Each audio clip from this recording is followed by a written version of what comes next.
Testing, testing, testing, testing, testing, testing. I don't hear.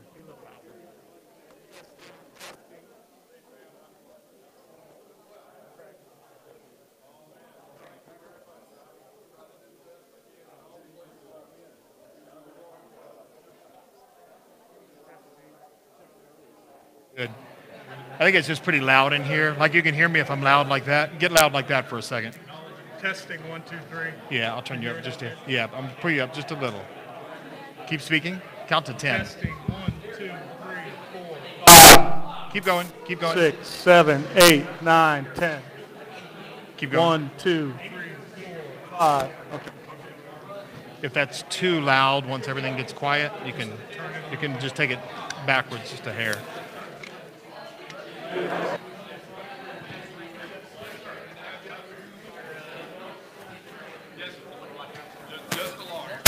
Congratulations, sir. Yeah. Are you? I bet. I bet.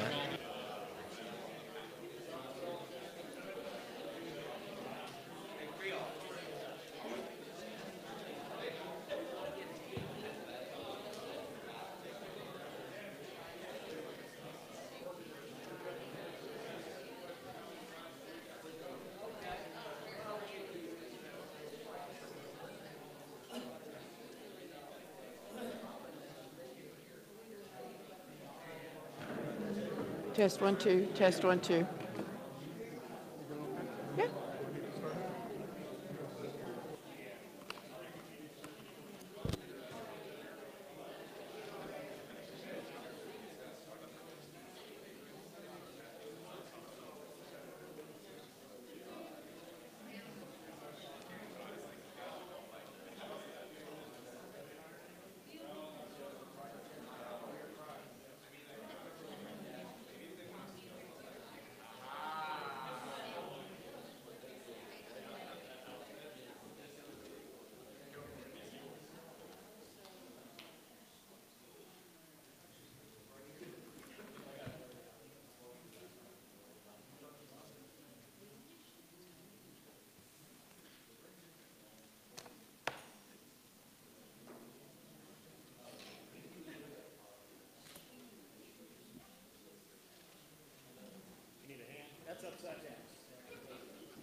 got the prayer?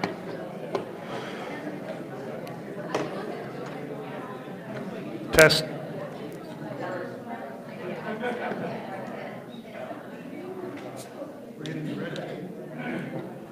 Dan? Check, check. Yes, sir.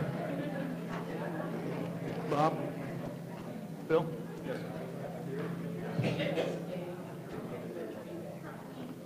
Give it just a second. Thank you all for being here. I'd like to call to order the Town of Signal Mountain regular monthly meeting of Signal Mountain Town Council, Monday, September 10th, 2018, here at Town Hall at 6:30 p.m. If you could all rise for the pledge and remain standing, give us a short invocation. Let's turn it down, turn it back down just here.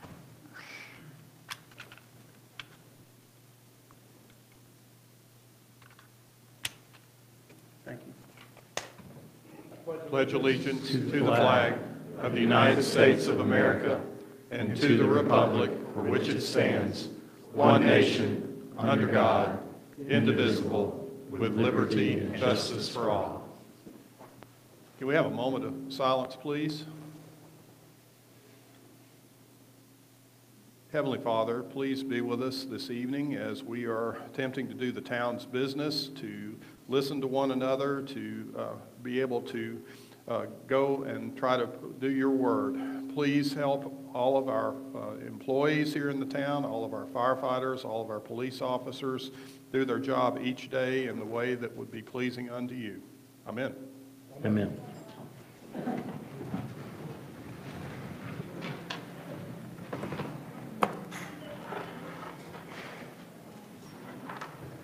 Thank you all for being here.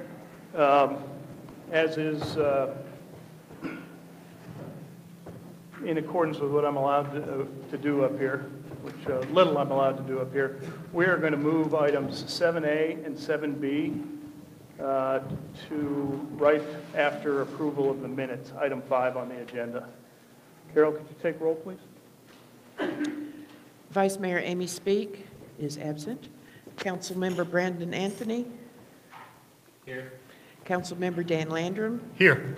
Councilmember Robert Spalding. Here. Mayor Chris Howley. Here. Thank you, Carol.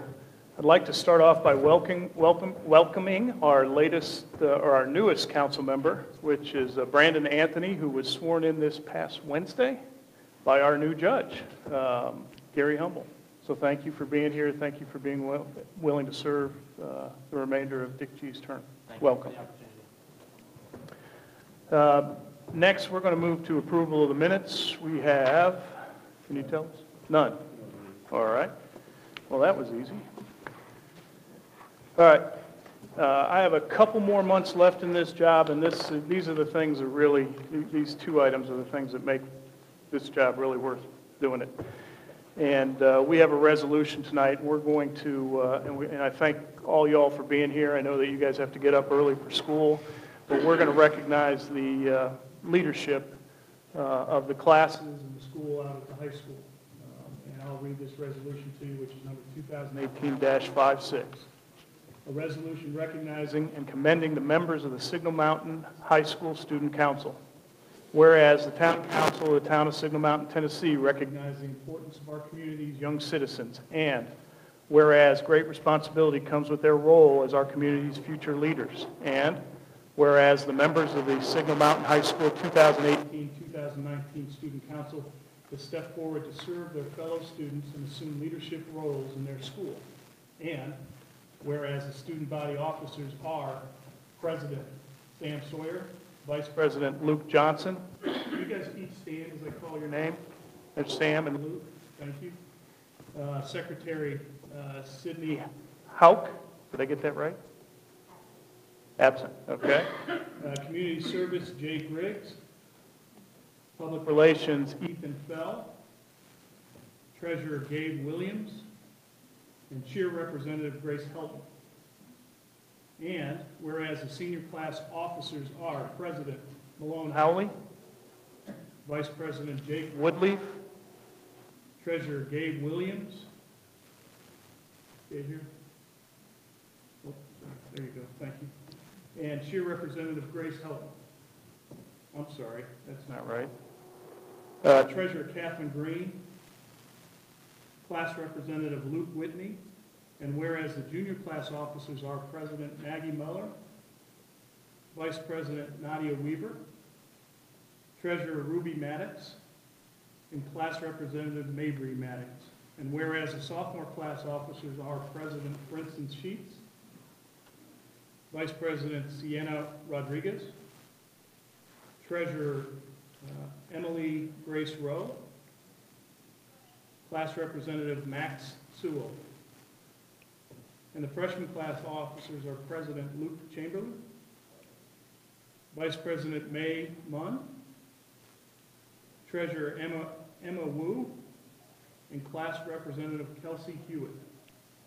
Now therefore be it resolved that the Town Council of Signal Mountain, Tennessee recognizes and commends members of the Signal Mountain High School Student Council for their services to Signal Mountain High School, their fellow students, and this community, and encourages all citizens of the town to do the same. Can we get a quick round of applause, please?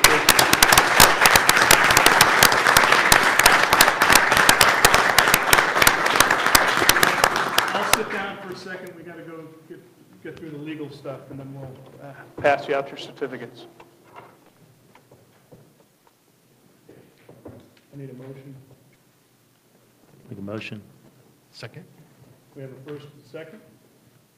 Any discussion on the issue? All those in favor say aye. Aye. The motion carries 4-0. Thank you all very much. We're going to take a quick picture, if you don't mind, and your certificates will be with Mrs. Llewellyn, who will hand them out to you. All right, but again, we appreciate your service.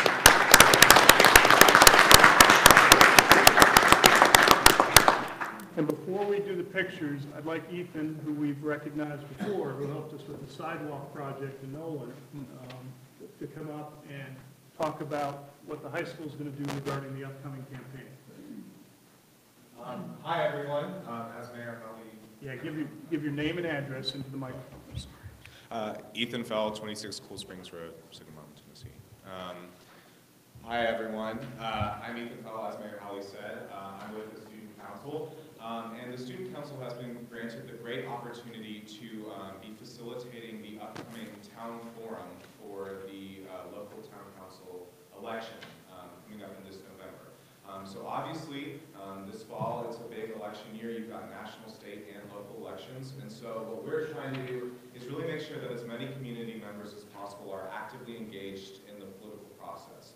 And so Signal Mountain is going to be hosting it in their theater on October 14th. That's a Tuesday. It's the first day after Hamilton County spring break. It's going to be held in the evening in the theater. And we hope that we can get as many community members as actively engaged as possible. The town council, the student council, sorry, lots of councils. The student council is going to be accepting questions from people through email, so that way we can have them asked there, as well as community members can come to the forum and ask their questions to the candidates while they're there. And so I would love for all of you community members to come and to spread the word as much as possible. Soon enough, we're going to have ads flying around all over the town, so please spread those around, and thank you very much for your time. Ethan, if they have questions, where can they send them? They can send them to either me or Ms. Llewellyn. So my email, if you have questions, is ethanfell7@gmail.com, and Ms. Llewellyn's is, you can find it on the school website, but it's Llewellyn_S@hcde.org. Ethan, did you mean the 16th, which is the Tuesday in October? Yes, Okay. 16th, which is a Tuesday. At what time? Time is unsure as of now, but it's probably going to be around 6, 7 o'clock. Have you actually invited the candidates yet? Yes, we're currently in coordination with the candidates. So. Good. Hey, thank you. And we appreciate all of your leadership, and we recognize you as the future leaders. So thank you for taking on that responsibility. We can get everybody up for a picture. Let's do that real quick. Make sure you mute, please.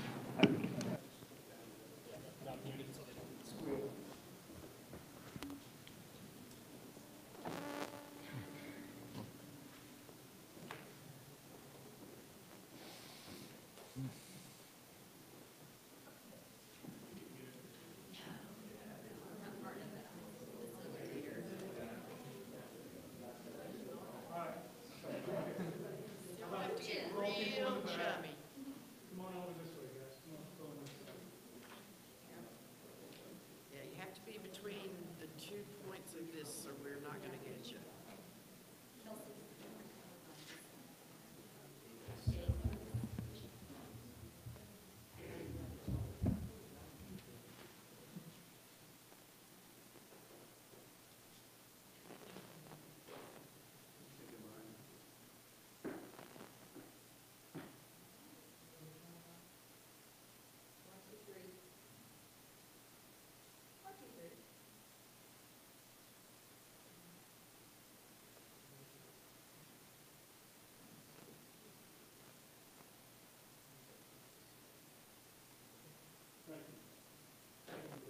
Really appreciate it.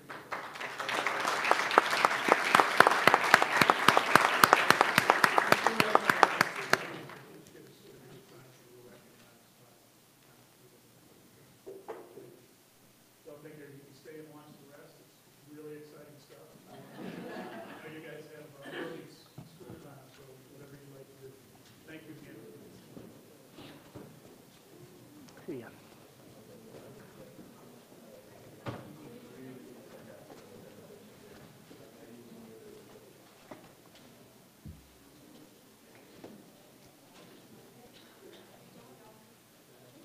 If you run short, we'll get more done. Okay, thank you very much. Appreciate it.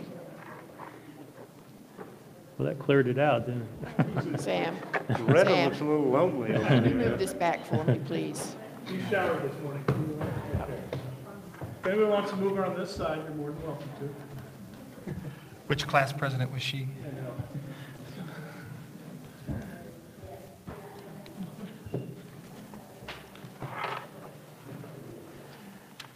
All right, next we're gonna handle 7B before we get to citizens' opportunity to address council. Again, I think this one means a lot to, am I on? It's red, so you're not. Just barely touch it. Oh, here you go.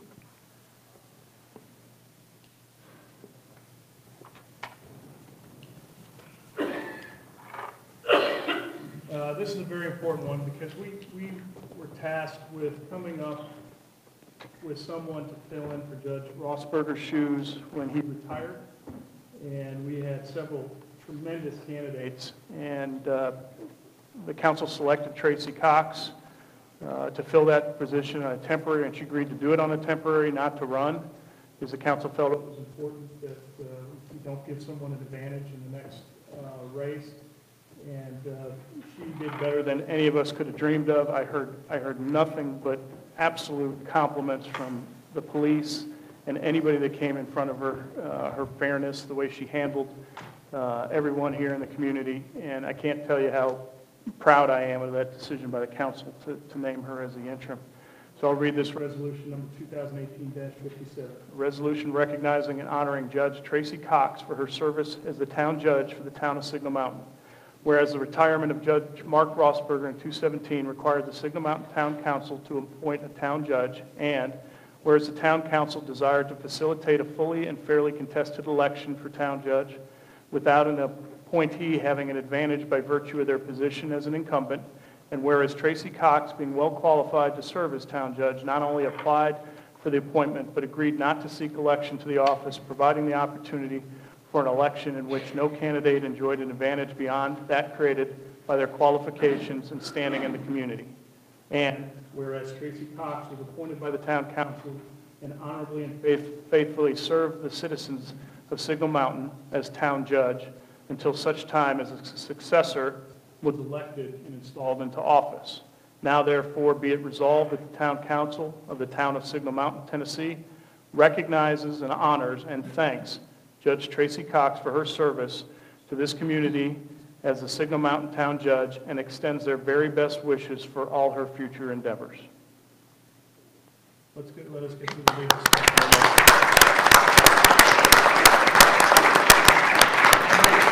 Make a motion, we accept this? Second. We have a I'm first. sorry, I didn't catch the first. Yeah, You, okay, thank you. I think Bob was second. Got it. Any discussion? All those in favor say aye. Aye. Any opposed? Unanimous. We all like you, Tracy. Thank you very much.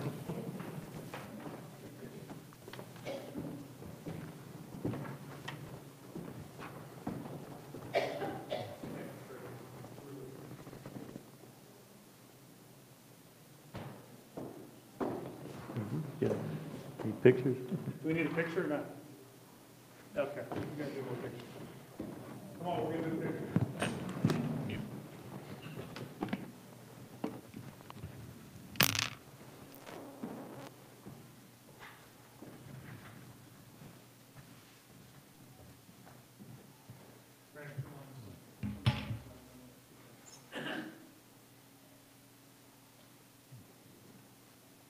I was gonna say, let's get everybody looking up. One more? Got him.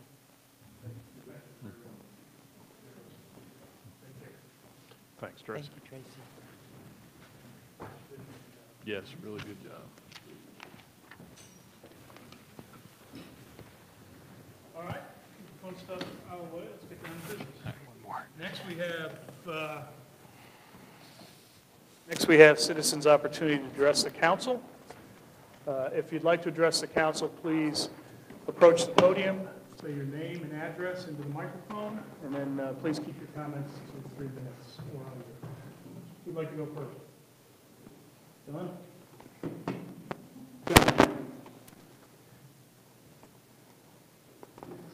My name is Chuck Pruitt. I'm the owner of Pruitt Signal Mountain Market. I also live at 3711 Anderson Pike. May I approach the bench? Absolutely. Thanks. Thank you, sir. Okay, thank you.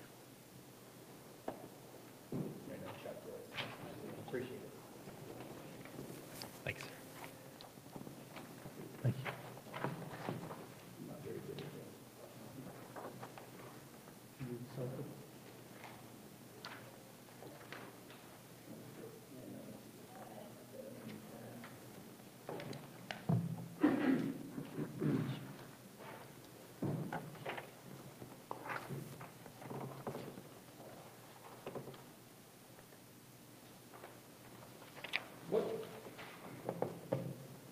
What we're looking at is a Google map of the area.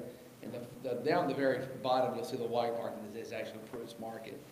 The blue line is actually, I spent a lot of time today with Cliff Flight, and we sort of tried to figure out where the water is coming across this area. And what we had at drainage number 11, we had a collapse in the stormwater drainage pipe. It's not your average small drainage pipe. It's actually a 48-inch, 4-foot drainage pipe. And actually what's happened is it collapsed where two 48-inch pipes meet. And what should have happened is those two pipes should have met inside of a manhole, but what happened, for some reason, 40 years ago, they decided to join in the middle of the ground. What we have is we have a collection over here behind Guthrie's, which is, it's a circle, and then it's supposed to be an arrow with number 1. That's collection 1. We actually have a collection behind the nail bar across Taft Highway. And then we have 5, 4, 3 collection, but also there are also collections all up and down Taft Highway, plus the drainage from Lancaster and I guess Danbury and the sort of the watershed from James Boulevard area.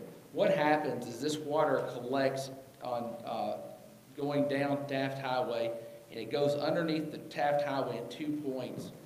The collection of drain number 6 takes all the water from El Matate and comes down and collects in that area.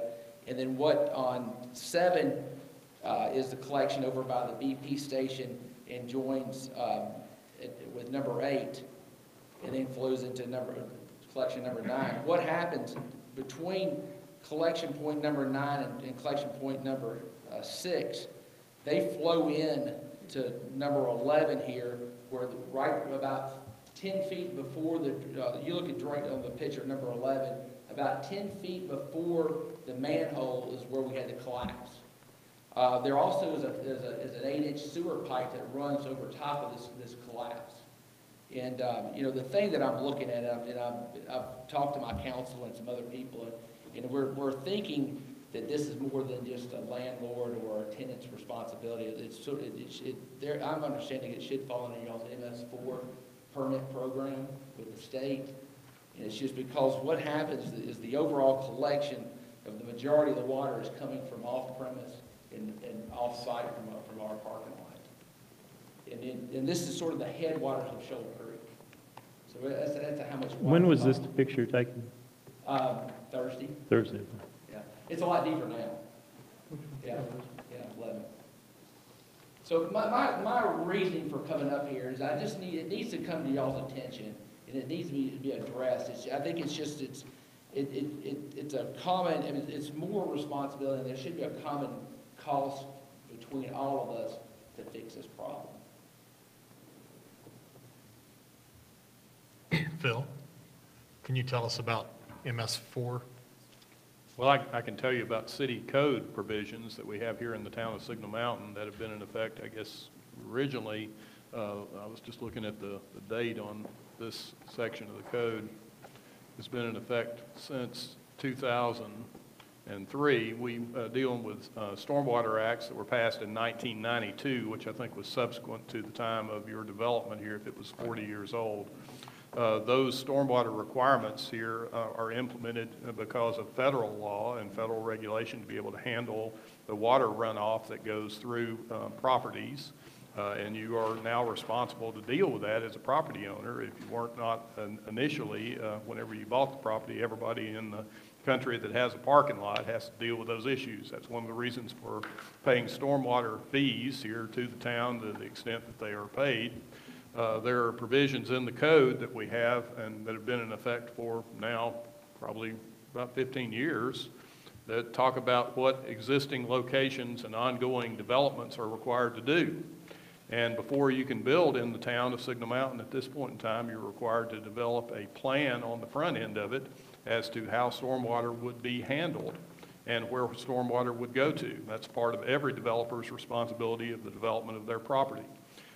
In the town code that is in effect, it's under section 18706. If your council needs to see that section, that's the section in the code that is applicable. It talks about existing problem locations where there is or is not a maintenance agreement for the responsibility of the property. Any developer would be required to have a maintenance agreement at this point in time to maintain their system, and they would be responsible for it from that point on. And if there are multiple property owners that are flowing into that area, all of those multiple property owners would have that same responsibility. The provisions of the code right now just tell the town that they're supposed to notify y'all if there's problems, and it is an inspection of the facilities to see if it's in compliance with state or federal law. If it does not comply with state or federal law, then there is provisions for the stormwater board to meet and to be dealing with violations.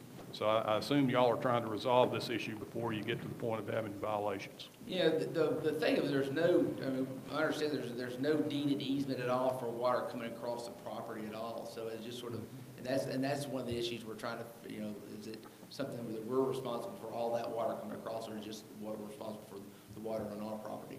And the other thing we got is, you know, I don't know back in 1974 when that was put in, or 78 when it was put in. Did we take in consideration all the development that happened across the road and up through James Boulevard? You know, so that's sort of, that's sort of where it goes in for the, you know, the town's responsibility, or, you know, the county's responsibility of how, you know, this water, we're getting water from, you know, from Walden on this property here. Right. And it's just something that, you know, I think it's a bigger issue than just, you know, me. Yes, sir. It's just, I'm the guy that's got the bridge that's collapsing and everybody wants to get over it, but it doesn't work, you know. So, and the problem right now is, you know, we could fix, you know, the easy fix is to fill the hole, save the building, go down the road, and then, you know, we have flooding across the street. Mm-hmm. But that's something that, you know, because there's no easement going across the property. But that's, you know, that's not the good neighbor thing to do. The good neighbor is to come over here and say, guys, we got a problem, we need help. And apparently it's the same problem up and down the road, and not only, you know, on this property. You know, I've noticed over at, First Tennessee Bank, they consistently have problems. I know we had problems, different places on the mountain, and it's just an issue that needs to be addressed, and I think it's something maybe bigger than the city needs to address there. It needs to be the county. Yes, So sir. that's I'm just the guy that's got the finger in the dike saying, guys, I need help. Yes, sir. So, So I have a ton of questions. Is this something we should discuss now, or is this something we need to discuss? That, I mean, he's got obviously a hole in the ground. And so and we're working as fast as we can. The problem, we thought it'd be fixed over the weekend. We found out that the two pipes that join together, we weren't expecting that. So now we have to take where it should have been done in the past is take two manholes now, take the 48-inch pipe, we're going to one, and take the other pipe, going to the other one, and then join those together, and then join into the existing Right. pipe there. So In your opening, you said there were two 40-inch pipes that met, and they were joined by whom? apparently, the person who installed it, they just cut them and spliced them together. Do you think that was done when they built the Frank Powell's the owner of the property here, and I think we're probably looking at the maps, it probably was done when the Handy Andy went in there. And convenience store, because that is the pipe that comes down the side of the BP. And when the BP went in, that is when that pipe joined in there. If those pipes had been properly joined, would the water have We wouldn't have leaked this out? problem. If The original permit in the survey is calling for reinforced concrete pipe. Going from the BP that, I think that's drainage number 9, going out to the road from there, that is actually reinforced concrete pipe. The entire, what we That's the see, starting from outlet 1 over by Guthrie's and outlet 2, all is reinforced concrete, it's all metal pipe that's rusted out. Is there an estimated cost that they've? We given? haven't got that. I was talking to Cliff today, and the problem with it is if I fix from my point all the way to the Taft Highway, if it's broken, and what's happening is the pipe is collapsed or is rusted through, and there's water running underneath the pipe. And so it's bringing the dirt around from the pipe. Even though if I fix what's on my property, if it's not fixed on down upstream, that water is going to continue to run underneath my pipe and create the same problem. So it's the same problem we have with the roads in Wintry, the metal pipes, Right. similar, And right? it's supposed to be concrete. It's supposed to be concrete. Is it when they connected 9 into 11, I'm assuming that happened after the development of the convenience store up there? We don't know. That's the only time that we're thinking that might have happened. And I don't know if the convenience store was before the grocery store or after. Frank, do you know? I do not. I know that was a long time ago. Are these 12-inch or what size pipes are these? 30? 48. 4 foot. Yeah, 4 48. foot. I So went over there and looked at it Sunday. this M4 that he mentioned, that's. MS4 permit. MS4, that's something not relevant to this? Well, the I don't know what it MS4 is. permit, the reason we have adopted our stormwater procedures is in connection with the MS4 permit that the town has for stormwater. So that's why we adopted those procedures, and that, the federal law requires us to do that. So that's why we're here, and we've developed provisions for, trying to deal with this upfront on developments. Obviously, if you're dealing with a 1978 development, that development was not envisioned or at the time the law came into being. Yes, Sorry, so was this prior to the town annexing that area? I do not know that. It's in that general ballpark. It looks like, I think we annexed the area in 70, About the same time. 74, and I think Lookout Investment bought the property in 74, and the building was built sometime in that area. 78, yeah. So it may have happened, 76, it yeah. may have happened before it was even in the town. I don't know. It's a close How do we find proximity. that out?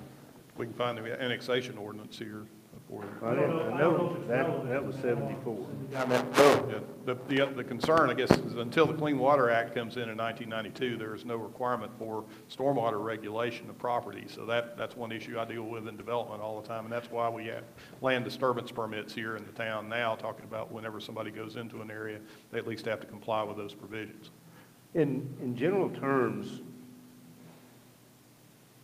once stormwater enters private property, we no longer have an obligation there. We deal with this on, I was talking to Chuck earlier, even over the weekend when I talked to him, I said, let me go in Monday morning and see if I can find anything that's out of the ordinary that would create a different scenario. And I didn't find anything, but generally, you know, if it's a ditch along the road, it's a culvert that goes under the road, the inlets along the road, we deal with all of those. Once it goes onto private property, we don't. We see this more often in residential settings where there's a drainage and someone wants to put a driveway there. So they put a big pipe in, fill it in, put the driveway in. As long as it carries the water, that's fine. But if there is an issue with that down the road, it's the property owner's responsibility to deal with it. So that's the level that we generally deal with this. And again, looking at as old a documents as I can find about this development, there's nothing to indicate exactly how this was done or approved or anything else. If I'm not mistaken, and it sounds like I'm arguing a point, I'm not. I'm just to clarify this, then look out also on the property over where Guthrie's and all of that was. Is that correct? Later, yes. Right.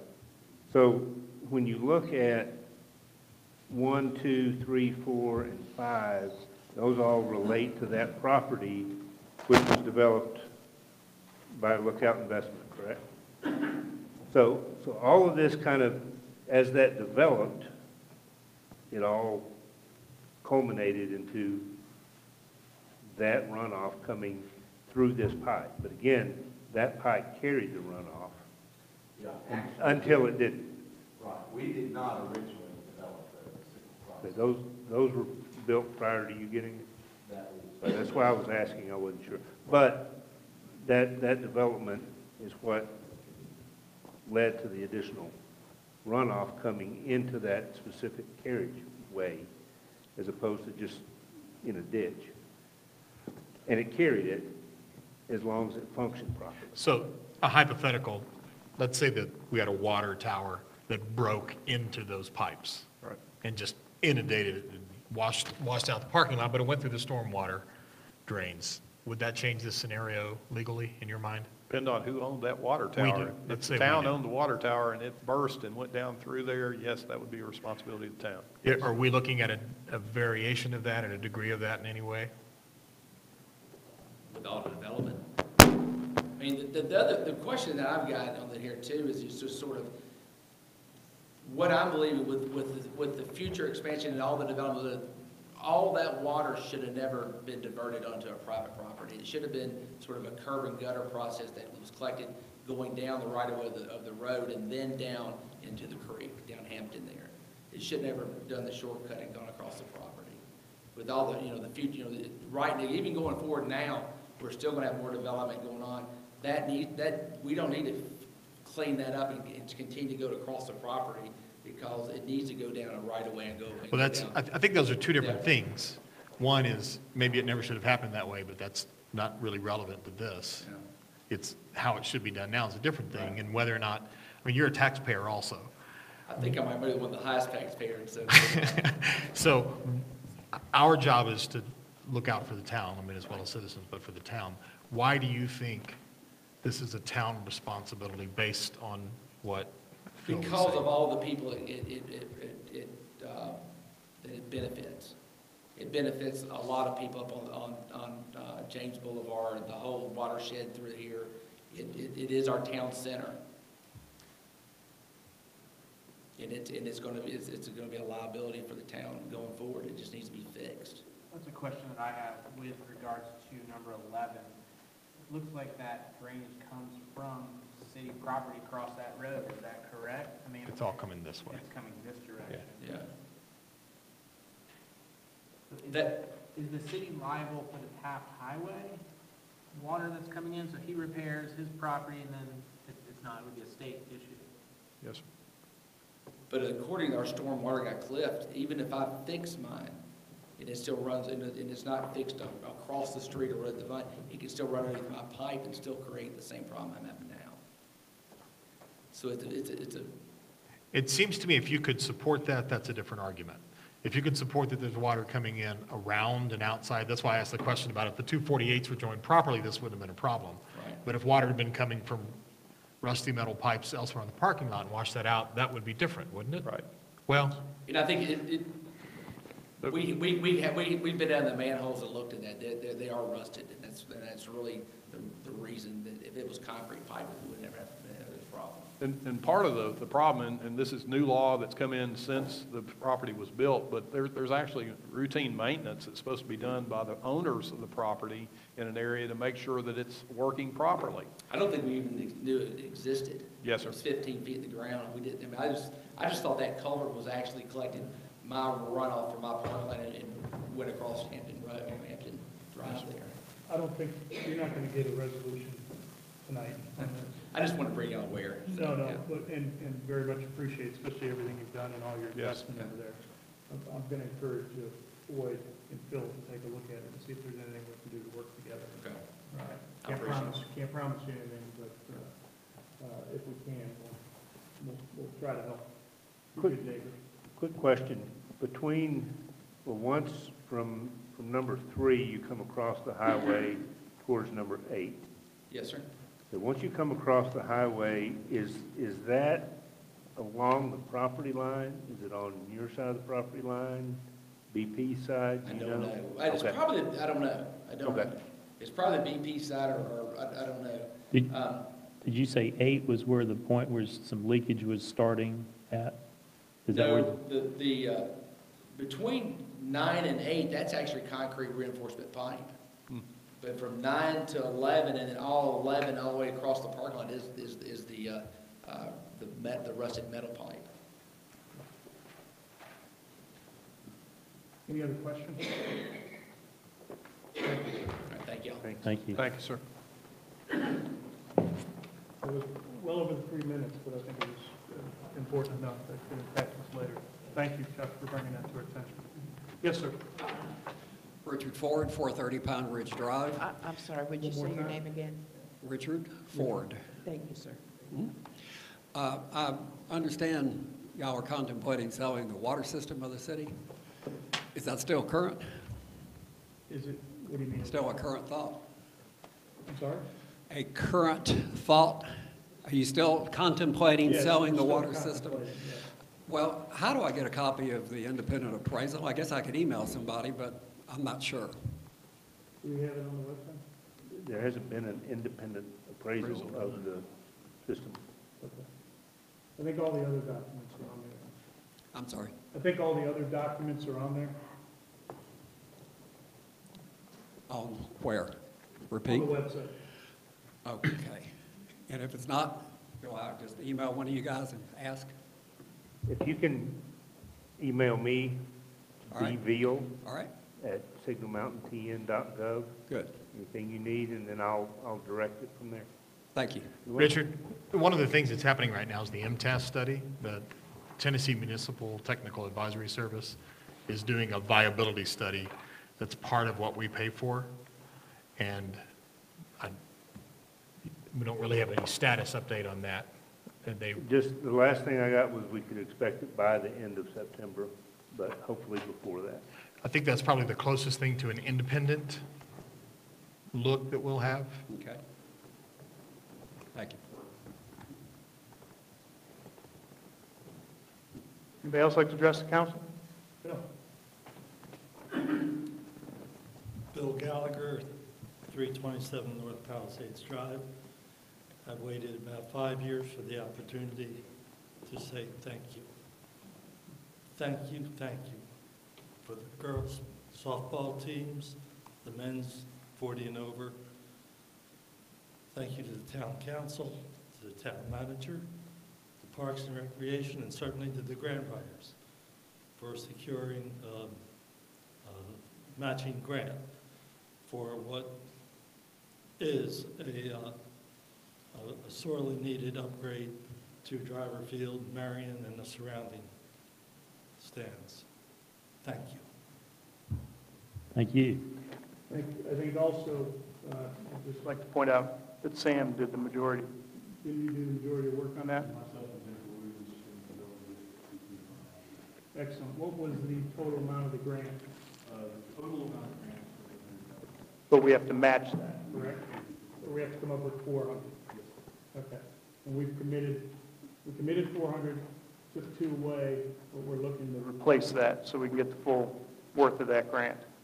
Okay. Is that where it stands now? Thank you, Bill. Anybody else? Yes, ma'am. Mary Hudson, 1150 James. I was looking over the packet that was left out front, and I see one of the ordinances you're voting on tonight has to do with speed limits. We've been out of town, so I'm just getting up to speed on what's been going on in the town. And I just wanted to comment about the James Boulevard as a 30-mile-per-hour speed limit. We live on James Boulevard, and there are others in the room who do too. And so because it's 30 miles per hour, people go 38, 40.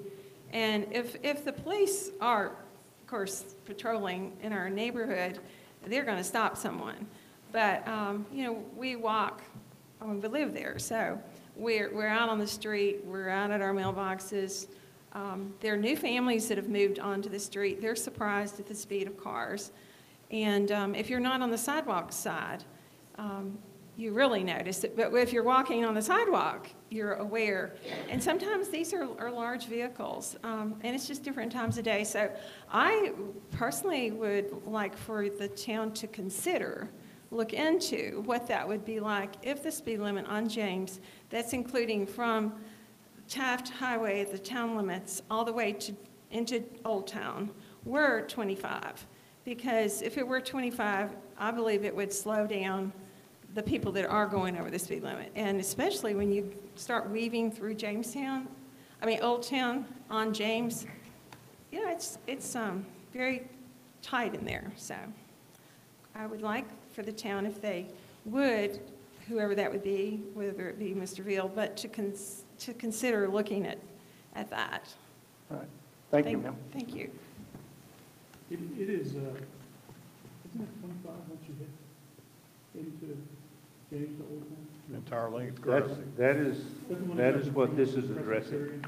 This ordinance does deal with that. Anybody else like to address the council? Ms. Hager? Ann Haygood, 506 James Boulevard. This is just our brief update from the Citizens Water System Viability Committee. We've been meeting and doing research on an ongoing basis. We are looking at contracting out operations and maintenance while retaining ownership, which could be used as either a long-term solution or a temporary measure. We're compiling information from public systems both inside and outside of Tennessee that have gone private. We're familiarizing ourselves with negotiating and pricing pitfalls that are inherent in this kind of situation. And we've been compiling more feedback from citizens who are stakeholders in our system. So, thank you. Will you be at our agenda meeting? If it's at the normal time, yes? Yes, okay. When is that, Carol? Do you know? It's probably the 28th, last Friday, 28th. It's 28th. It is the 28th, yes. 28 at 12:30. That's not going to change, is it, Lloyd? All right. Thank you. Anybody else like to address the council? Done. I was going to let you off easy. Down Monroe now, 7 Cherokee Lane.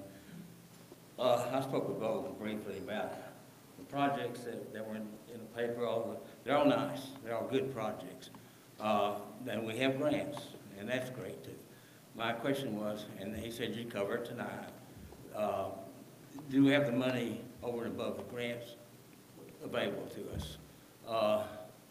My kind of thought, is there a time limit on grants? Both of you know? Generally. What kind of time? You're talking about a specific grant. And it's going to vary, but generally from award, then there's a timeline associated with engineering and then construction and ultimately conclusion, depending on what type of grant it is and the magnitude of the project, that's going to vary considerably. Okay, well, And that's gonna be different from like the fire station grant we got for, what was it, $1.5 million? 2 million? No, Million? Just under. Yeah, where, we had to meet obligations like hiring so it's different than the environmental and others, so it's okay, well, very this, specific to the grant. this thought's gonna be brought up by Dan anyway. Can you do it and still stay on the timeline in a piecemeal fashion so that the funds might can come in to where we can handle it in-house? Just a thought. Well, you want me to answer that? A grant is very defined in nature. So when you apply for a grant, for instance, one we have that will go from here to the shopping center with a bike ped that's in plans for a couple years down the road.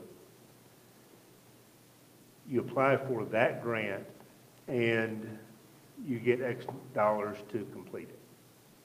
So if we broke that up and we only decided to do from here to Barrington Road, if we got that grant, there's no guarantee we're going to get from Barrington to Shoal Creek Falls or Shoal Creek Falls so if you have a point A to point B that makes sense, you really have to apply for that project so that you have a termini that the state will recognize, just like from here to the shopping center, and then from here to Piper's Path, which is adjacent to Norris Field. So you take it off, you do it in chunks, but they have to be sellable, for lack of a better term. Okay. So if you get too small, they're not going to be competitive in nature. Okay, I was thinking from project to project instead of length of a project. Many of these, You guys want to discuss yeah, many of this. these grants too, you have to make some sort of commitment up front. Not all of them, but many of them you have to make. And the staff does a good job of But- bringing those to us ahead of time. And I apologize if I misunderstood your question, but Oh, that's all in this case, we are getting into a situation where, we regularly apply for grants. The project from James Boulevard with a crosswalk coming through here, we applied for a TAP grant for that. And frankly, really didn't expect to get that. So we were applying for the same project for the multimodal grant and then found out we got the TAP grant. We just so happened to be in a situation where we are in a position to be very competitive for the multimodal grant. So we really need to apply for that because opportunities when they come are just that, they're opportunities.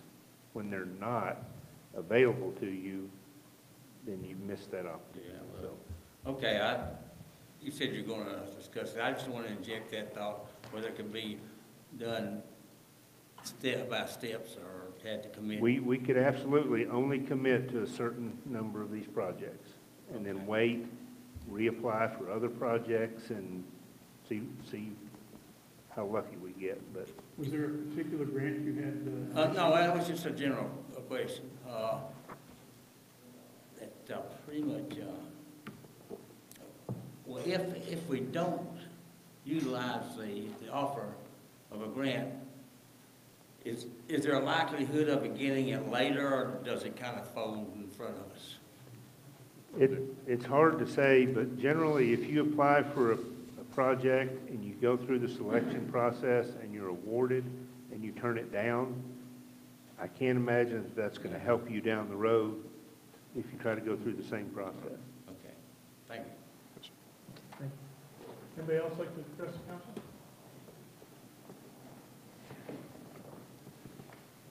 Yes, ma'am.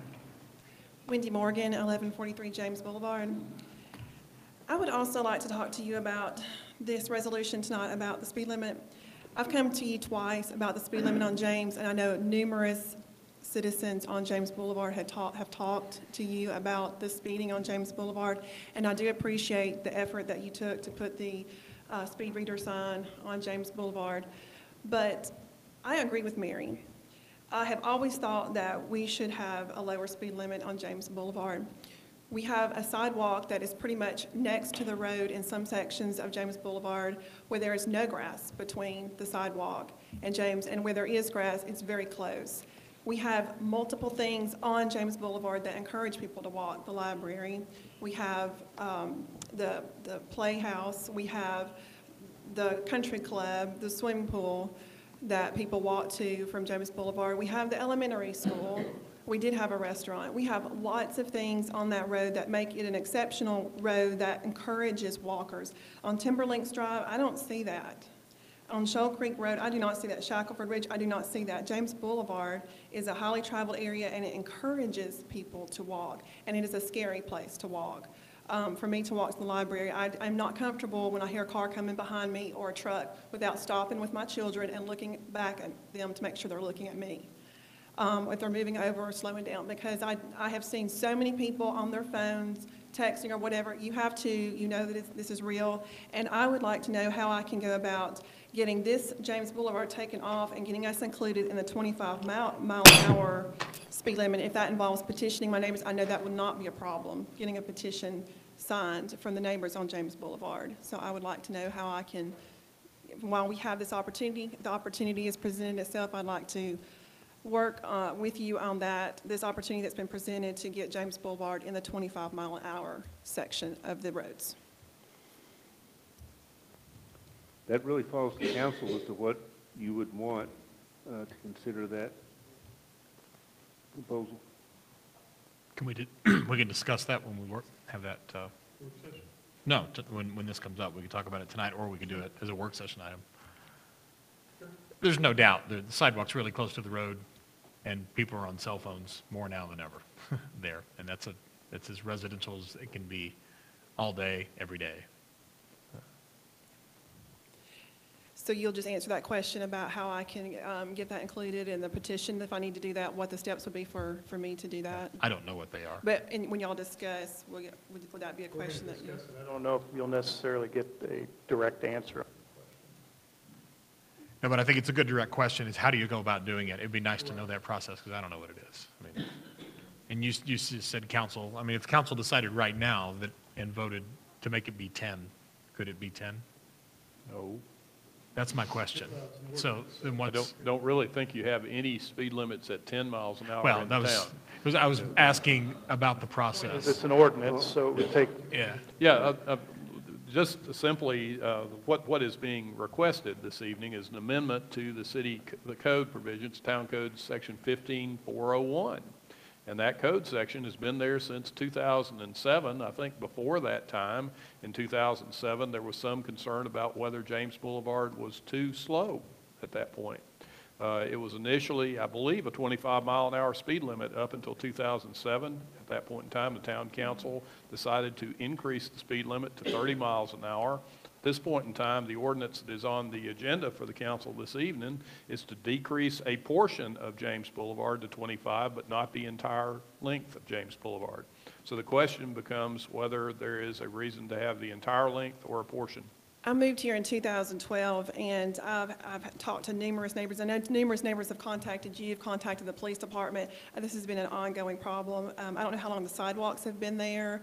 I do not know the history, but just as Mr. Veal said, you know, when opportunity presents itself, it's an opportunity, and I'm taking it. I would like to get the whole James Boulevard. I mean, there is no question that there are so many things on James Boulevard that attract people. People park their cars to come walk on James Boulevard. So I know that people are coming from Burnham Woods, all neighborhoods to walk that length of road. That needs to be 25 miles an hour. It does not need to be included in 30 going forward, and I'm taking the opportunity to ask you how I can get my neighbors involved to get that done. Yes, ma'am. Normally, the council passes ordinances here in the town. Those are the rules and the laws on there. There's an election coming up. They could actually be in that point. You could present a petition to the members that are running for office, and they can decide whether that's something they would want to do. But unless you are a member of the council, I don't believe you can pass ordinances in the town. No, I'm asking you, does this have to be included? Does all of James Boulevard in this reading? Helps you if it moves forward, step in that direction. Doesn't mean that it can't be brought up to look at the rest of it. Okay, so this is not, I mean, this is something that is not permanent, that I can have changed in the future. If this is not the time to do it, then it's not the time to do it. But if it is, I'd like to see if this is the part where I need to have my. I don't think us passing this prohibits looking at the question of reducing the rest of James Boulevard. I would think if anything, it kind of helps that argument. And just to clarify what I was saying, if, in this case, staff recommended this change, and it's really going to be up to the council as to what they would need from the citizens to consider that change. I wasn't trying to divert the question. The people that will handle the legislative action need to decide what they need to hear or what they need to see that's fair. I like that that will convince them that that's what they need to do. That's good. That's the point I Thank was you. trying to make. Okay. I Right. missed that.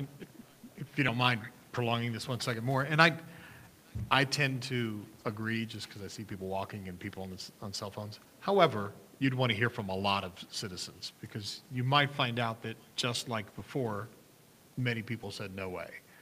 And so we'd have to do a little research, I think. Right. I mean, I would want my neighbors to support that. I wouldn't want to try to spearhead that something my neighbors didn't support. Right. For sure. Yeah. For sure. Okay. That's what it says. Thank you. Thank you. Anybody else like to address the council? Thank you all. We'll close this as an opportunity to address the council. We'll move on to resolutions. Next resolution is 7C, since we tackled a couple of those earlier. 7C is 2018-56.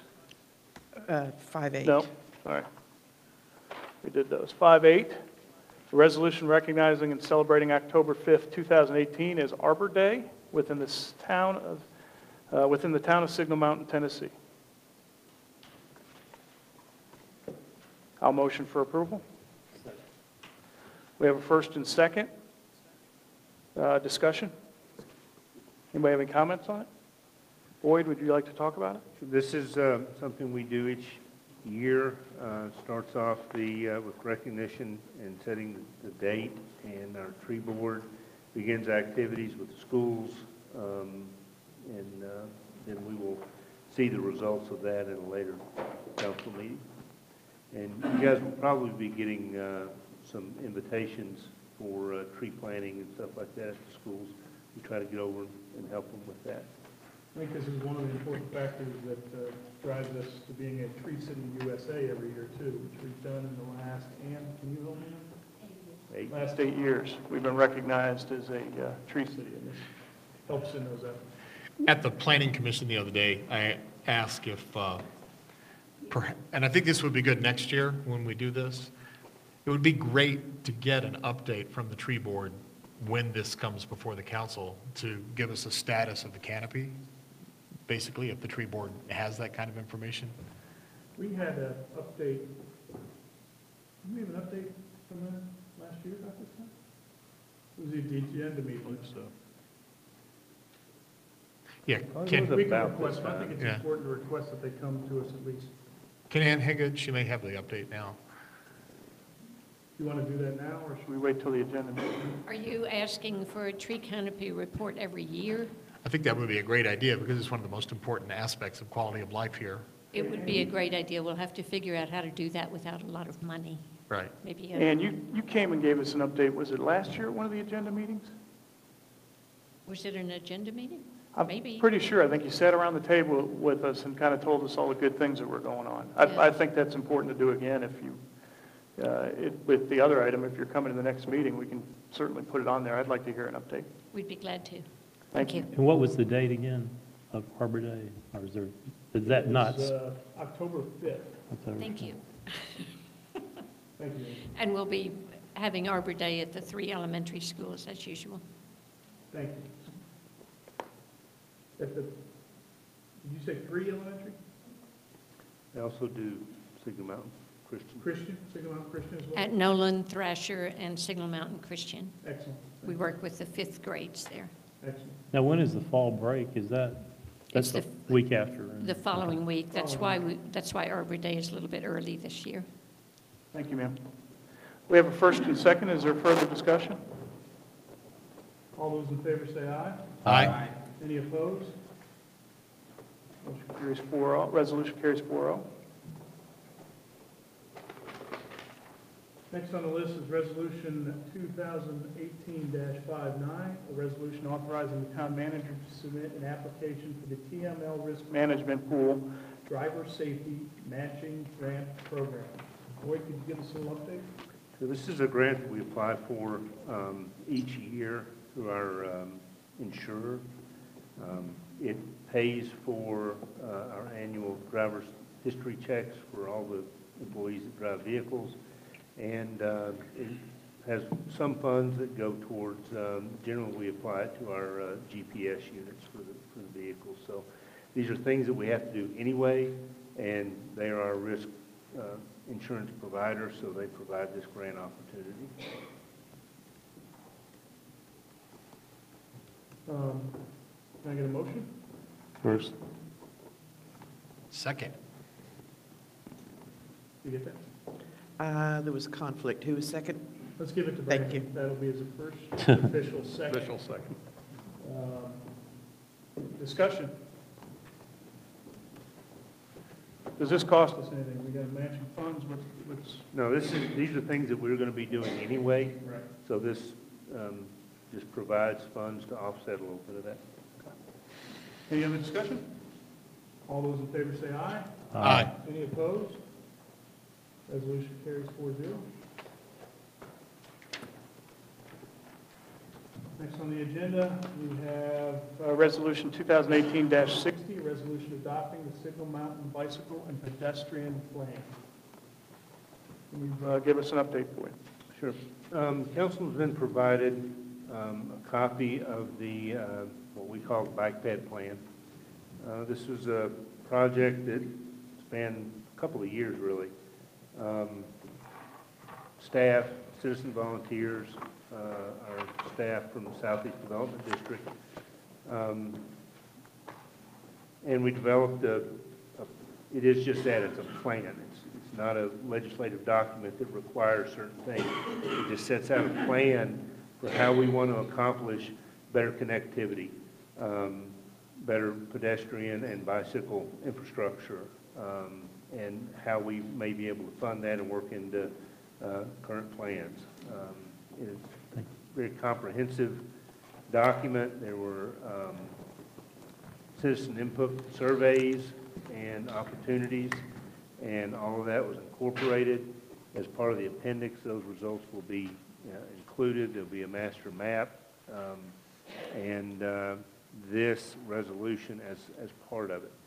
Planning Commission has reviewed this and recommends it for adoption.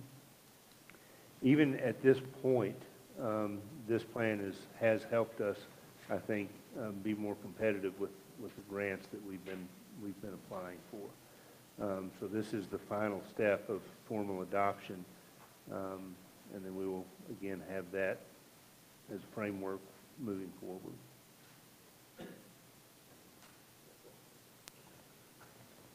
I got a motion? We have a first by Dr. Spaulding, second by Brandon Anthony. Brandon. Thank you. Discussion on the issue.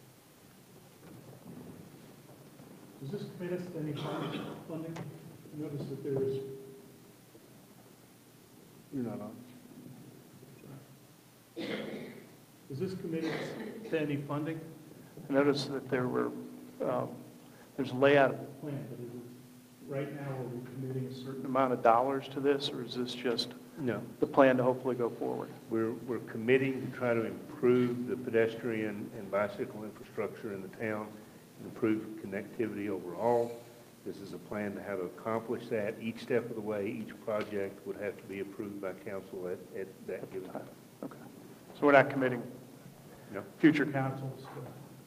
We're setting up Expenditure. a plan, a goal, and a plan to accomplish it, but each step along that path will be addressed by the council that sees it at that time. Any other comments? Just, if anyone hasn't downloaded it, to take a look at it. It's a good document.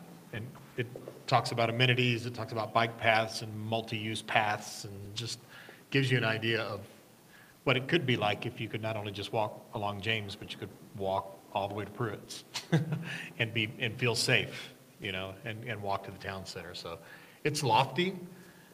I think it's going to take a while to get all that stuff done, but we still haven't gotten we're still working on getting the James sidewalks done. And how many years ago? Like 6 years or so. It just takes that long to get the grants and to get the engineering done. And so it's good that we're looking ahead, I think. The sidewalks that folks have been talking about that they walk now went through the same process. Same process. You know, so it's just, it's time, but it does work and you do ultimately see the results. Right. To your point, Dan, it's a good roadmap for us to follow. Yes, you bet. Any other comments? All those in favor say aye. Aye. Any opposed? Carries 4-0.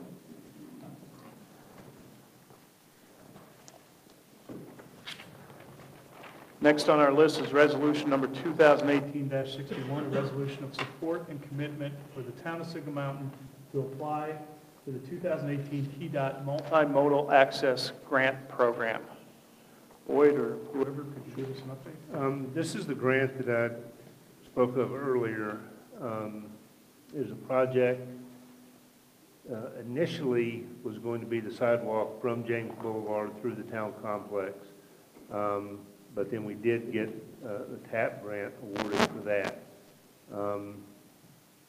Frankly, this year, there weren't a lot of applications for this multimodal grant.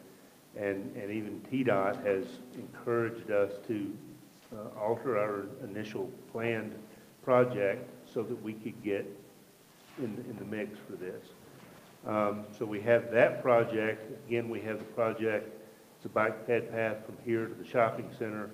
So the logical step would be the next phase of that would be from here south, and a likely termini would be Piper's Path, which is adjacent to Norris Field. One thing, this grant is a maximum of $1 million,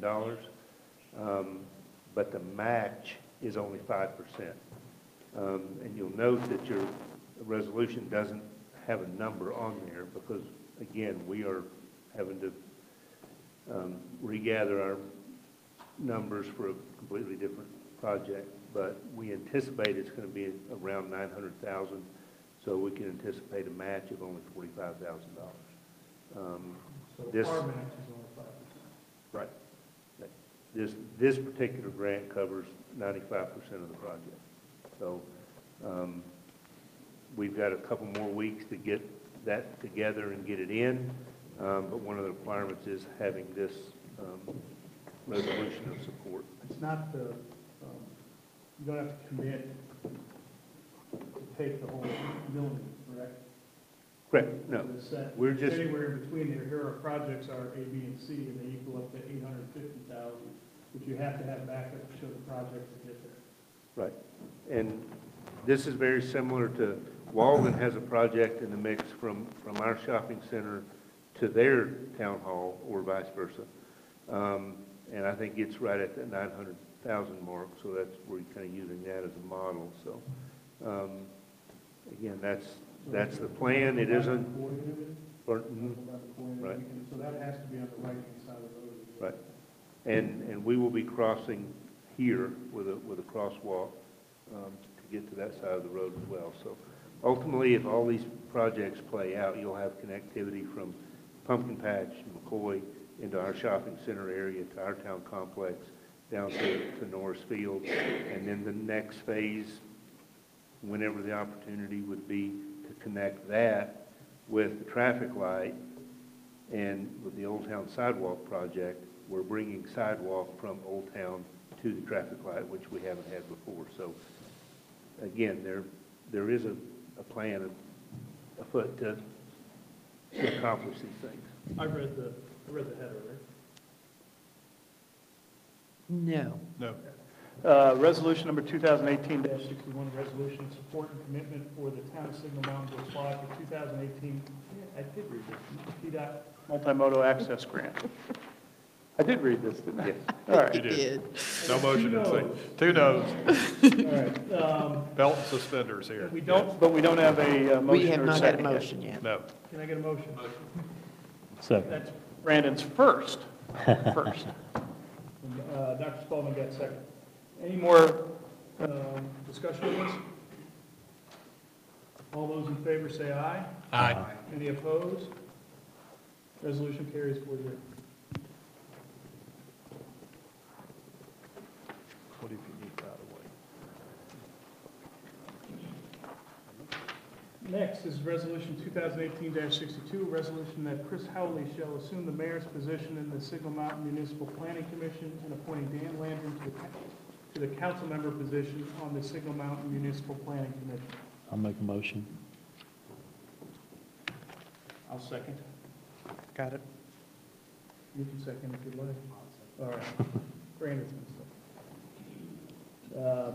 Any discussion? This is because Dick G was on there previously, so we're cleaning that up. Any discussion? All those in favor say aye. Aye. Any opposed? Carries 4-0.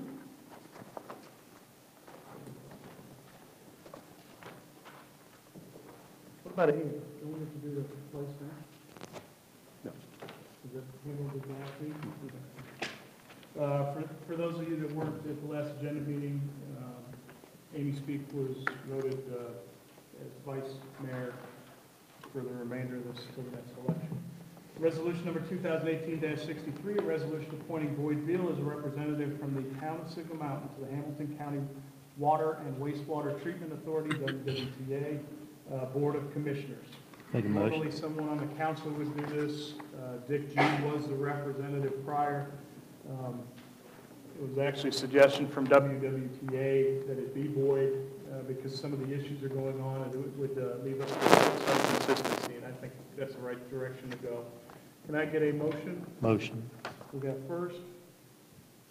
Second. First and second. Do you want to talk about this? Pretty self-explanatory. No, there have been staff members appointed to this position in the past as well, just to clarify that. Any other comments? Did I hear, is Dick still going to be a member of the WWTA? He is. He has been appointed to one of the county positions Okay. on the board. Good. Any other questions? Any other conversation on that? All those in favor say aye. Aye. Any opposed? Carries 4-0. Next resolution. Resolution number, I don't have a number on this. 2018-60 64. what? 4. 2018-64, resolution authorizing the award of a contract to Thomas Brothers Company, Inc.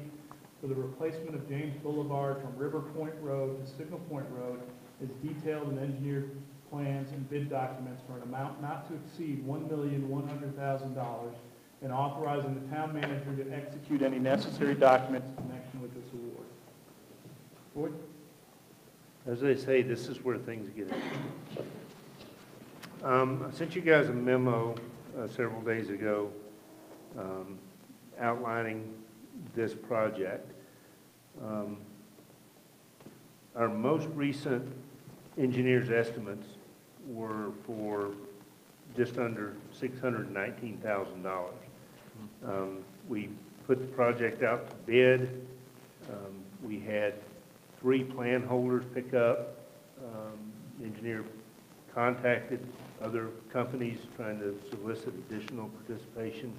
Ultimately, we got 2 bids in, and the low bid was $1,099,369.50. Obviously, well above anticipated. We had, in advance of even the most recent estimates, we had in the budget $530,822. As I said in my memo, I think if we have projects that that approach have-to status, this is certainly one of them. And looking at how we could address this, given current budget levels, I started looking at other projects that we had. Moving forward a little bit on the agenda, you'll see that there's also a resolution to award a paving contract. In that instance, we have budgeted originally $375,000 for the budget for the paving we anticipated doing. The low bid on that came in at $461,418. With the delay in passing our budget, we were in that bid process. So knowing that, we were able to put the $462,000 in the budget for paving. And again, as indicated in the memo, my recommendation would be to consider pushing paving back a year. I have spoken to some folks in the business that were frankly pretty candid so they're actually telling folks if you can wait. We expect a shift in pricing on paving to take place. But if we take what we have budgeted for James Boulevard and we reallocate what we have budgeted for paving and striping this year, in our budget we have $25,000 we have for general engineering we carry in the state street aid. And you take a previous pledge from Alexian of $50,000, that puts us at $1,082,000. So a much more manageable gap at that point. But as always, ultimately it's up to council how funds are allocated and appropriated. What was the part of the grant on that? The 464,960. I know I put it in here. Yeah, $462,000. Part of the problem is, when we applied for the grant and when this project started, it was actually before I even got on council, so it was over 4 years ago. And we've been pressing them each year for the state to get this done and release the funds. And what happens is, once they approve and commit, that's the total amount. So as this has gone 4 years later and the economy's gotten better and better and construction companies are up and working full time now, those prices are driving out, but you're still getting the same amount of money as you were promised previously. The state doesn't increase their matching funds to it. So that's part of the problem we ran into with this one. But I agree with Boyd. I don't think you can. We've been waiting for 4 years to get this done, and I think it's important that this is done before the centennial kicks off. The one thing the one thing we may want to consider, I'm not real tied to it, but if we defer a year of pavement, paving, which we do every year, we may want to consider deferring next year's. And the only reason I say that is because we want to probably do as much as we can going into the centennial year. Plus, some of that paving is going across that area that James Boulevard will be redone. We go up to it. Up to it. Right. So everything will look new in that area as opposed to some old, some new, plus you get it done before the centennial and then defer paving to the next year as a consideration. But I'm just throwing that out there. Do we have a first or second? So we'll go into discussion. Have I read this one? Yes. Yeah, I'll make a motion that we accept this and we can talk First, more. Second. Now discussion, Dan. Yeah, so just a simple thank you to Boyd for working on this ahead of time. And I happened to be in the office, like I think right after you had gotten the news, and his head was hanging low, trying to figure out how we're going to do this, because this is important. And what he said tonight was exactly what he said then. If we have to, this has been asked about at every council meeting for the past 5 years. So it's there, and I don't necessarily agree, Chris, that because it does, as far as spending ahead, I mean, like doing it a year from now, I think it's probably a good idea just to wait. And the reality of it is what it is. The economy's booming, and it's expensive to build right now, but this one's got to be done. And there's a grant associated with it. So there's just another reason to move forward. So I think we ought to take the licks that we're going to get when people complain about the roads for a year, because we're going to get them. And I would like to add, there are some things we're going to have to address in terms of paving. Areas that have been torn up for construction and things like that, and we're going to be left to figure out how we do that and make it tolerable for a year. We don't want to ignore needs, but we want to recognize opportunities to postpone work that's able to be postponed. So. And just clarification, I'm going to support this resolution. I think it needs to happen. And, the quicker we do it, the better, because of the length of time. My only point was we may want to consider putting the paving off the previous year. We've already done the work of bidding it. We've already got the prices in. Plus, again, I go back to the Centennial. I just would like as much nice and new as we can have going into Centennial year. Just throwing that out there as an alternate idea. This is, I agree. Not tied to anything. I agree with you. This is an absolute have to get done project. Brandon, thoughts? I fully supportive of this. My question is going into the Centennial timeframe. You're saying a year, so it starts. January starts our Centennial year. April of next year, 19, is really when the majority of the celebration is going to occur. We're simultaneous. Well, we're targeting completion on this by April, correct? And that's laid out in the bid documents, isn't it? Yeah. So they bid it on that timeline. We jokingly, in our many conversations with Bo Watson, Kathy Hazelwood, and the like, we said, we're going to put the stage right in the middle of James Boulevard. If construction's going on, we're going to point the finger at you. Just as a joke, but but for the record, they were extremely helpful in finally getting the funds released in this project. So, just because we should. This is separate then from the next one. We're either saying yes or no to this and move forward.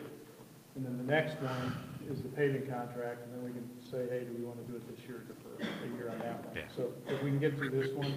Any other comments on this one? Just, we've talked about it and talked about it. There's just not a way to scale this at this point. Right?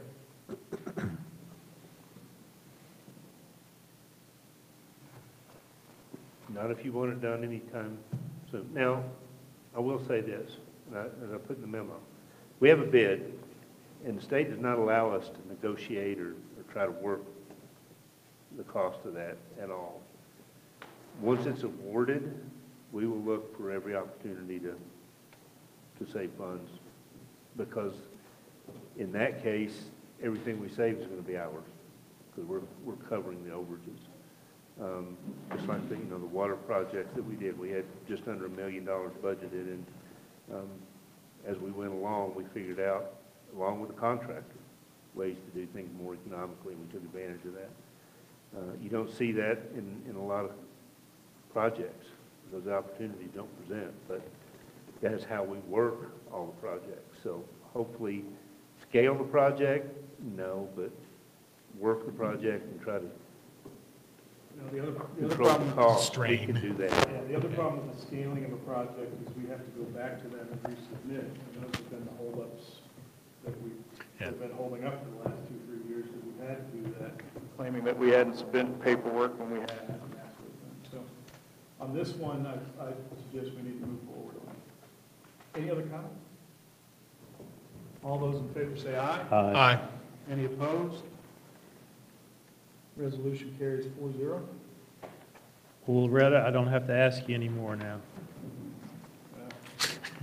Knock on wood or something, please. Resolution 2018-65, a resolution authorizing the award of a contract to Wright Brothers Construction Company for the repair and/or paving of certain streets within the town in an amount not to exceed $462,000, and authorizing the town manager to execute any necessary documents in connection with this award.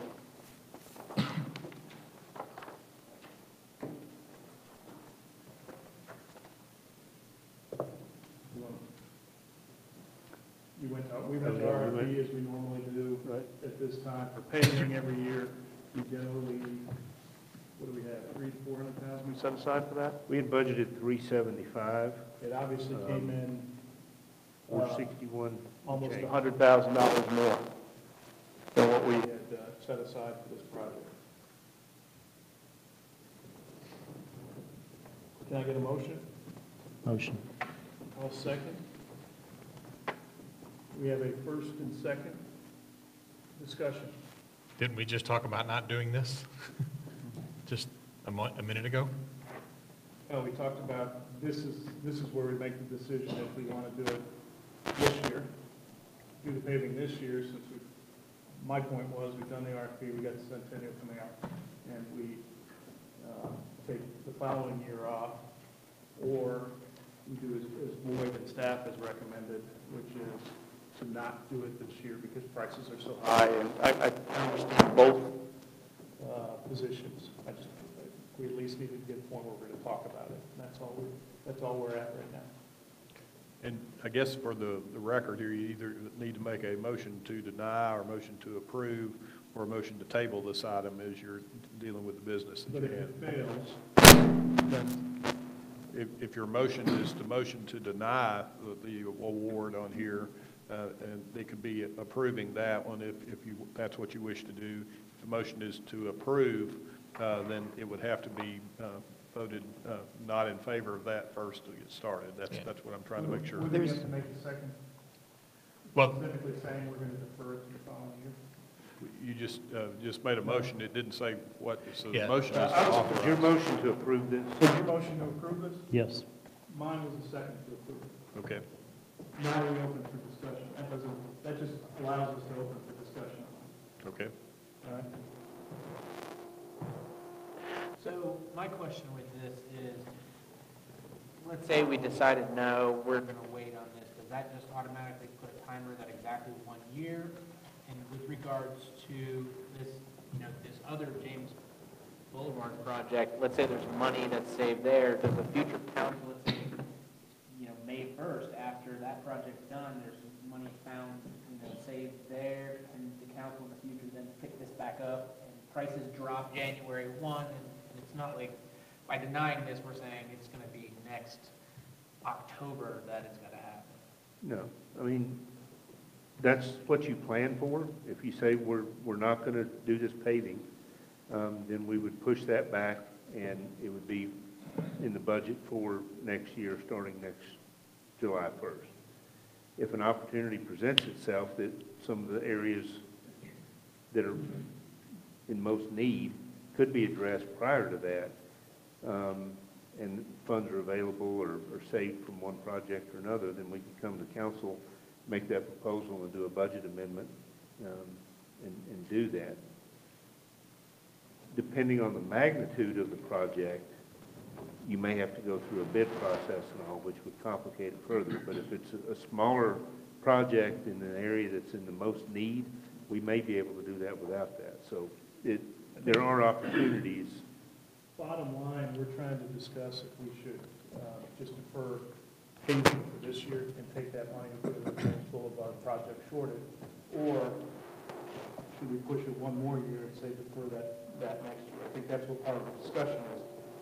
I have a question on, we've RFP'd this contract for 462, are we committed to do the entire project once we sign the agreement, or can we do portions of it?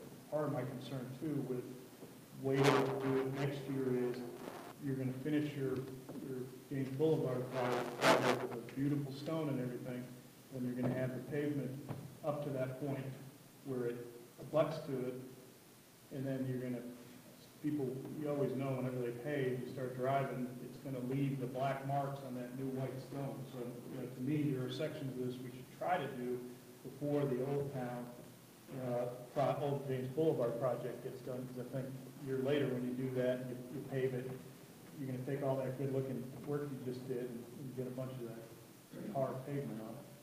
So, and maybe there's somewhere, I'm trying to figure out if there's somewhere in between where we can get that done, so it doesn't affect this big investment we're making in Old Town. And I don't know the answer. Well, I think our only option would be to ask the contractor. I don't think it's specifically outlined in the bid documents. They bid based on the magnitude of the project as a whole. One of the things you're going to do is you're going to pay mobilization regardless. So that amount, whether they're coming up to do several streets or only a couple, you're going to have that. It just scares me that we're, if we could just do that little portion near it, so we're not ruining what we just did. Not that it ruins it, but you know how your tires get and it drags into your. I have a worry about investing that much money and then kind of messing it up a little year later. I don't think we should do it, but I also don't think that we would necessarily be doing the roads that abut James anyway. There are other roads.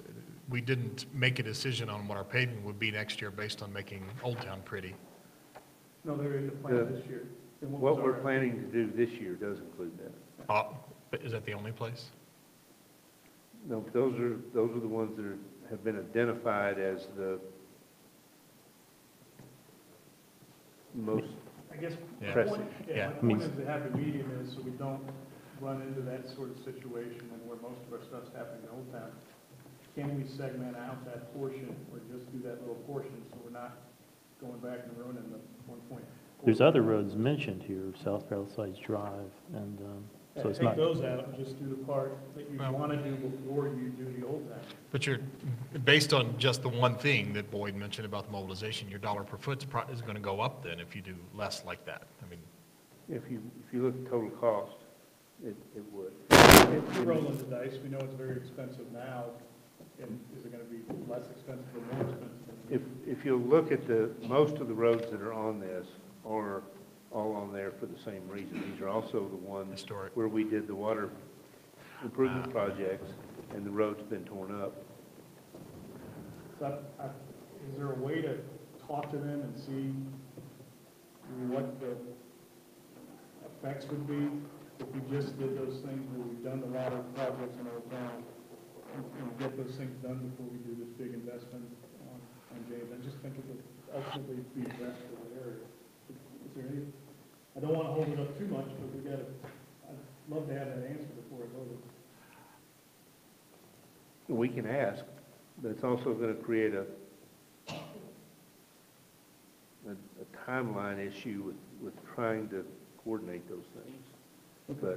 But if that's the direction of the council, we can ask that question. Somebody else, if y'all, I'm just one vote, so I'm just pointing out that I think it needs to be approved. That way we have the discretion to go from there. If you approve this, you're saying we're going to award the contract. The problem you have here, gentlemen, is that you also have a purchasing issue that is going on right now. We've submitted this out to bid. Lowest and best bid was bidding on all of these roads going at one point in time. You have options whenever you get a purchasing deal to reject all bids and start over again, or you can try to negotiate with a successful bidder to see if that bidder is willing to just do some streets instead of all the streets. That's really about your only options here at this point. I know we generally don't do big projects, but obviously we've had a pretty intensive discussion. we can get those answers and then talk about this at the agenda meeting, would you guys be comfortable with that? Does that put you too far off your schedule? 2 weeks. Well,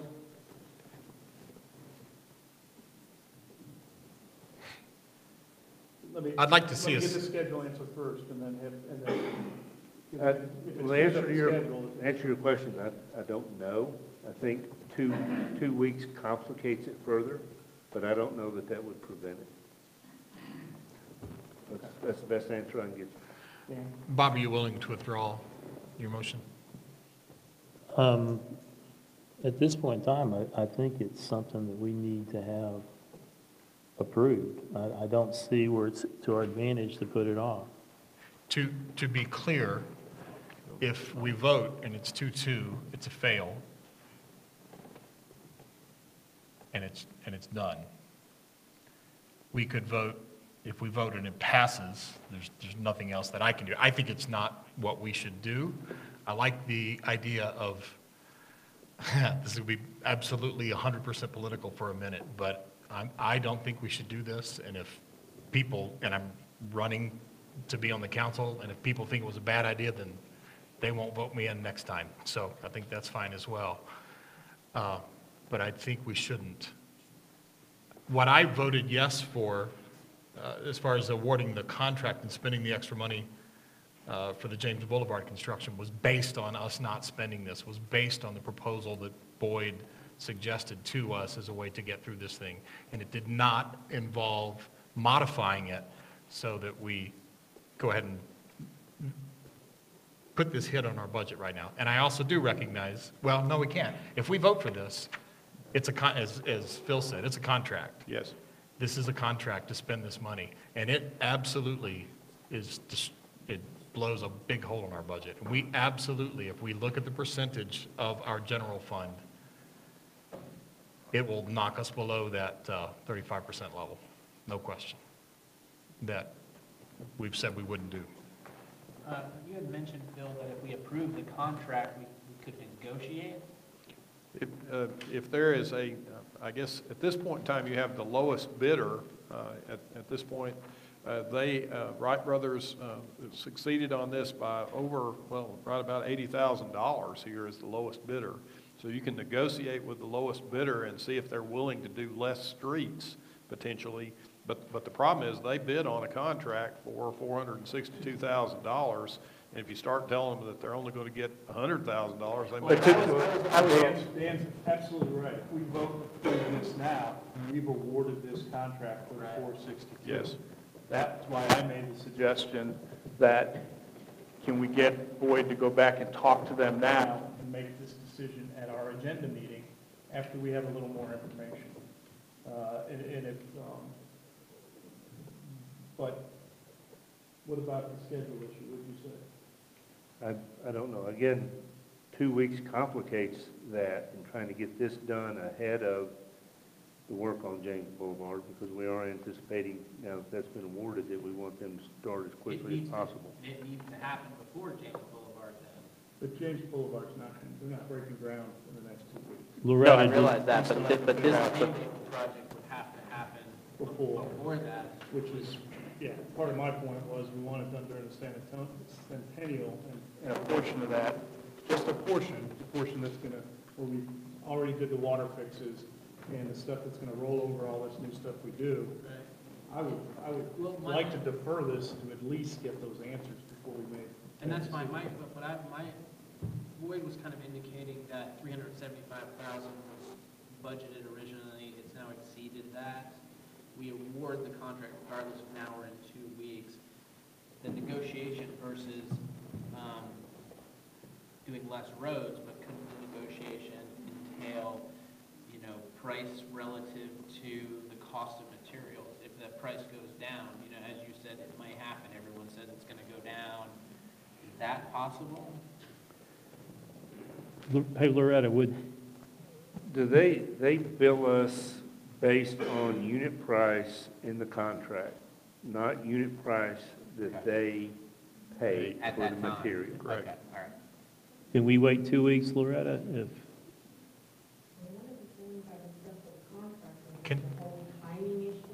Can you come up here, please?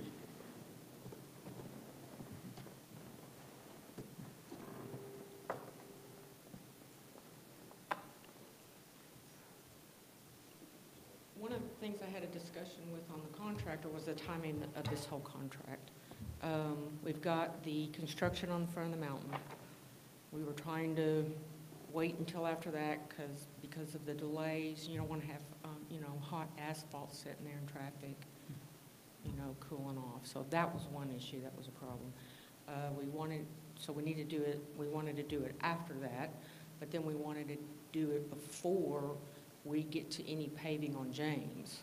We might be able to do the demo and still have a paving go in after that. It's just a really tight schedule. But I know we can't, the contractor we were not wanting to do it during the construction on the front of the mountain just due to the delays that would cause. What's the current schedule? Would that be done? 3 more weeks? That's about right. About 3 more weeks? That's what we think. Would you guys be willing to, so we don't hold off too much, would you guys be willing to have a special meeting to get back, just to let the staff ask some of these questions and get back to address the issue? I think, I don't think we should. I think we should vote to not do this now. But to be clear, we're voting on spending more money than we have in order to meet a centennial, which is a nice thing that we're getting to have it. But we'll have the centennial regardless of the condition of the streets, and we'll have a budget that's not blown out. That's just, I hope we won't do this. So I'll ask again, are you guys willing to meet after we get a little more information from staff on what they say? Yeah. So, that's it, we have a quick meeting maybe next week or something? Just to remind council, unless What's next week? they don't want me, I start jury duty tomorrow for 2 weeks.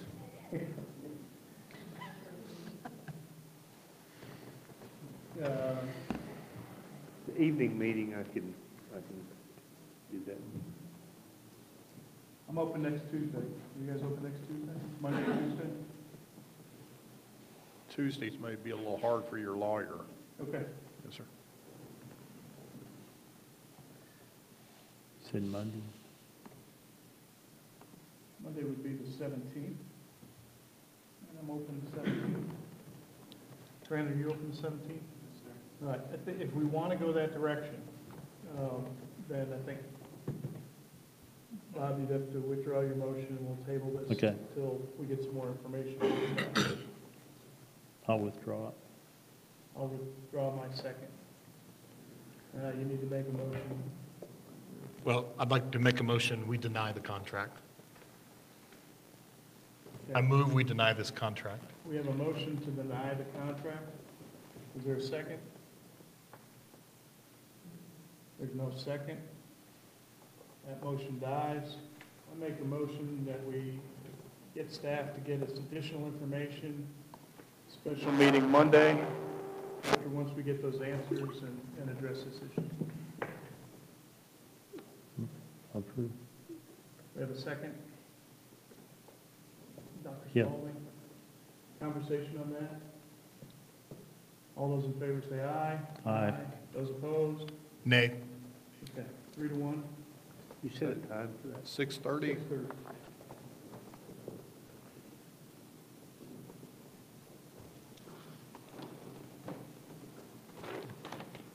Thank you. Now on to, we got a public hearing for rezoning process. Public hearing for, do I need to read what the ordinance is first? Yes, please. Okay. That's ordinance 2018-10. An ordinance to amend Article 18 of the Signal Mountain zoning ordinance. Do I have to read it over? I think the caption is enough here. Yes, sir. That was it.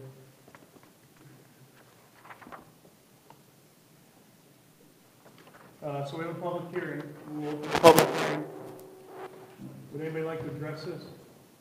Done, please. Again, state your name and address. Desmond Road House, Sam Cherokee. I hope I'm on the same lines. Is this where, the ordinance, where at the end, 9 million minutes is allocated to each side of an argument or something? Yes, sir. For the applicant, it's 7 initially, plus 2 minutes rebuttal, and for the opposition, 9 minutes among all speakers. Yes. Okay, I vehemently disagree with that. I think it's paramount on Signal Mountain. I know Chattanooga may do it this way, but it's paramount for each person on any subject matter that comes before the council to have their 3 minutes. Now, I know it would have been lengthy, or it was, with 28 people, but if you're elected to the council, you're in for a penny, in for a pound. If it takes to midnight, so dead gonna be it. But I think the taxpayers, the citizens of this mountain, each and every one should have their, be able to address their governing body with a 3-minute time allocation would be fine. But that last part, in my opinion, ought to be stricken, reworded to where everybody could have their say-so. No. They still have a public hearing, right? Yes. So they get to speak all they want to at a public hearing. No, the procedures would be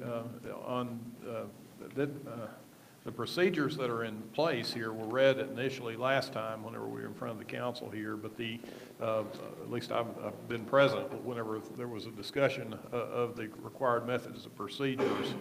And the procedures that were to be adopted here are basically the same types of procedures that the Regional Planning Commission has for its meetings. And there is initially a written recommendation from the Planning Commission. There is a full opportunity to speak at that Planning Commission meeting as much as possible on there. There was not any reference here.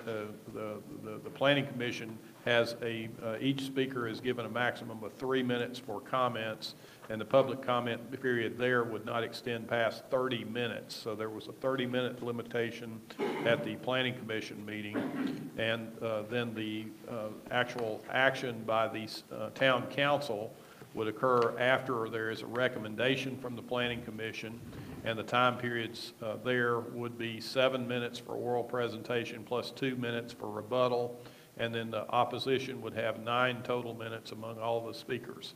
And the purpose for that is that if you're ever going to have any zoning decision decided, you have to have some limitations on how that occurs. I was involved today in front of the Regional Planning Commission. Those same rules are in effect for the Chattanooga-Hamilton County Regional Planning Commission as well. So normally, elected bodies have certain limitations on the time and manner and speech that can occur in a public hearing. It is not unlimited speech at any time. If I may. Yeah, Mary, I'll let you come up and talk in 1 second. What do you want me to, yeah, I didn't realize the discussion. Let's hear what Ward Okay. has to say, and then I was going to have, which we didn't do, which I think we should have done, is have Phil give us a summary of what the actual changes are in this ordinance. And we'll bring you back up, all right?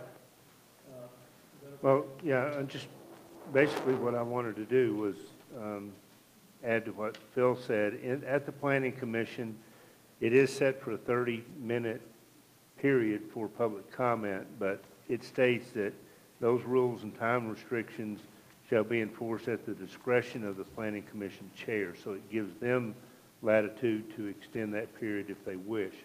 At the time of first reading, it was passed first reading with 2 amendments. One, the time from initial application, if it's denied, that you have to wait to reapply, was changed from 9 months to 10 months.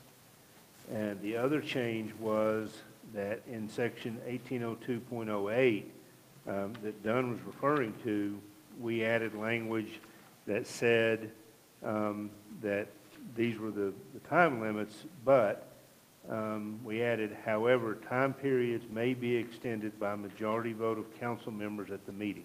So at any time council chooses to extend that time period, they have the ability to do that. So those were the changes from the original language. Right, and so you understand the evolution of this whole thing also? This started with trying to fix the times of postings is how it began. And when Phil sent back, there was no request from the planning commission or the council to change the length of time for people speaking.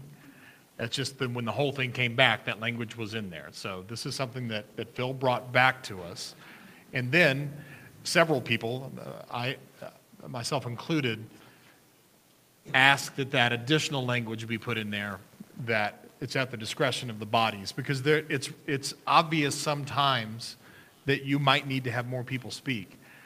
But there are also times where you could hurt a side by letting something go on till 2 o'clock in the morning. And there's a point, and there's other business that a council has to conduct and that a planning commission has to conduct. Now, if you feel that the members of the council or the planning commission are being unfair, there's recourse there as well. I mean, I think it's all part of how a democracy works. But you do have to be able to conduct business. And I will say, I would rather that what you gave us didn't have this time change in it. But the fact that we were able to put the discretion in there so that it can be lengthened makes me feel better about it. And I do understand why it's good for it to be uniform with the way that it works, with the rest of the planning bodies. Yes, sir. Yeah, when we get to public comment, I will. Will you go over quickly any changes that all the changes encompassed in that? Well, Chris, I have a point on the table, and I'd like to discuss this point, and then Phil can do that. Okay, I'm sorry. I thought you were finished. Go ahead. Well, yeah. Am I understanding the order of how all that came down? Yes, sir. You weren't, and I'm not being accusatory. I just want to make sure we get it right. The commission or the council didn't ask for those times to be changed. The rationale is you want to have a uniform procedure that is consistent with the rest of the county. Yes. Okay. Are there other places where they also leave some discretion that you're aware of, or maybe you're just aware of Chattanooga? I'm aware of other Okay. places. The issue is always normally in the discretion of the chair. In this case, it would be in the discretion of this body to give a longer period of time than the 9 minutes. The issue becomes, at some point in time, you've got to have some resolution to a matter to move on to the other items on your agenda.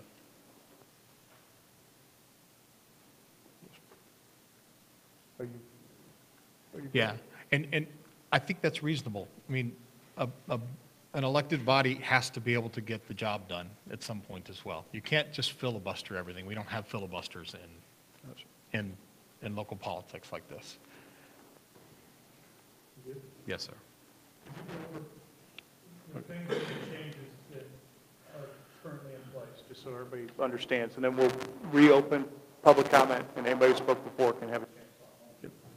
The sections that are involved are section 1802 of the town ordinance here. And this section is the required method of procedure for something that comes in. And it says that a proposed change or amendment can be initiated by the town council, the planning commission, any department or agency of government, or upon a petition in writing by a property owner. So a property owner can request rezoning of their property here in the town, just as anyone else could throughout the county. And any proposed change or amendment has to be referred to the planning commission for a recommendation. The planning commission does not rezone property. It simply provides a recommendation to either approve or disapprove the request that has been made by a property owner or by the town council, if that be the case. And if the planning commission, the principal focus of this was to make sure that the planning commission made a recommendation in writing. I think there was some dispute at an earlier case as to what the recommendation was that came from the planning commission. It would be in writing, and the amendment would not be effective unless it receives a favorable vote of the majority of the council. So that provision was added at the request of the council. There is, once you get a receipt of a written recommendation from the planning commission, then there has to be, I guess, a map that is to be created on there within 45 days. The town council is also supposed to give at least 15 days notice of the time and place of a public hearing that will be held in regard to any proposed changes to consider the recommendation or application that's involved. That's consistent with state law 137203 requires you to have that done. and the notice has to be published at least once in the newspaper before that occurs. So that happens on every zoning amendment that occurs in the town. The review of any amendment is to be done in accordance with the zoning map. There has to be an application in writing. Any application that changes the zoning from low-density residential to moderate, high, residential townhouse district, community commercial district, highway commercial, also has to have a site plan. So those site plan requirements are involved where the applicant has to say where the location, size, accessibility, and existing zoning is of all the property around it, the land use of all adjoining properties, to show the proposed development, including the location of structures, and to require any additional information that the Planning Commission asked for, and our staff asked for that each time a zoning request is made. And it has to be done by an engineer, landscape architect, or a surveyor whenever that's being done, so there's no dispute about where the boundaries of the property are that are being requested to be rezoned. And then when an application to change the zoning designation has been submitted, this is the procedure that Jennifer follows, that the staff planner or other appropriate town staff will send letters to adjoining property owners to notify them of a zoning change, and they'll be sent by first-class mail at least 14 days before the hearing. There's also a requirement in the code to post signage at least 14 days prior to the Planning Commission meeting that include the date, time, and place of the meeting. They have to be up no earlier than 5 days after an application is there, and if the sign goes down at some point in time, the applicant has to replace that zoning sign and establish that that sign has been maintained throughout the process until the town council has taken some sort of action. And then the request for any amendments to these regulations will go on where the planning or town staff present the facts, the applicant is given time to make a presentation, public comments are to be received by the Planning Commission, which it says shall not extend past 30 minutes, and each speaker will be given a maximum of 3 minutes for comments, but the rules and time restrictions are to be enforced in the Planning Commission at the discretion of the Planning Commission chair. And then the Planning Commission, after there has been public comments, is to proceed with their discussion. That's not a public comment section at that time, and seek any additional input from staff, applicant, or the public if necessary, and then make their recommendation in writing. And that writing requirement is significant. If somebody has been denied on a petition for rezoning, then they can't make a request and won't be accepted by planning staff for a period of 10 months after the denial. The city council is also authorized pursuant to state law here, the town council, to actually do conditional zoning where the conditions are designed to ameliorate injuries caused by the rezoning to surrounding property interest or to municipal interest. That's a tool that we have here in Hamilton County. And then the last section is the one we've talked about the most here, that says that the time periods are limited here to 7 minutes plus 2 minutes for rebuttal of an applicant for a total of 9 minutes. And then the opposition gets 9 minutes to be divided among all speakers. The provisions are included in the code that time periods may be extended by majority vote of the council members at the meeting, and that was an amendment that was requested initially by the council. And it also has a provision that discussion between the council members and those present will be in accordance with Robert's rules and the town's adopted rules of decorum. So those are the provisions that are before the body.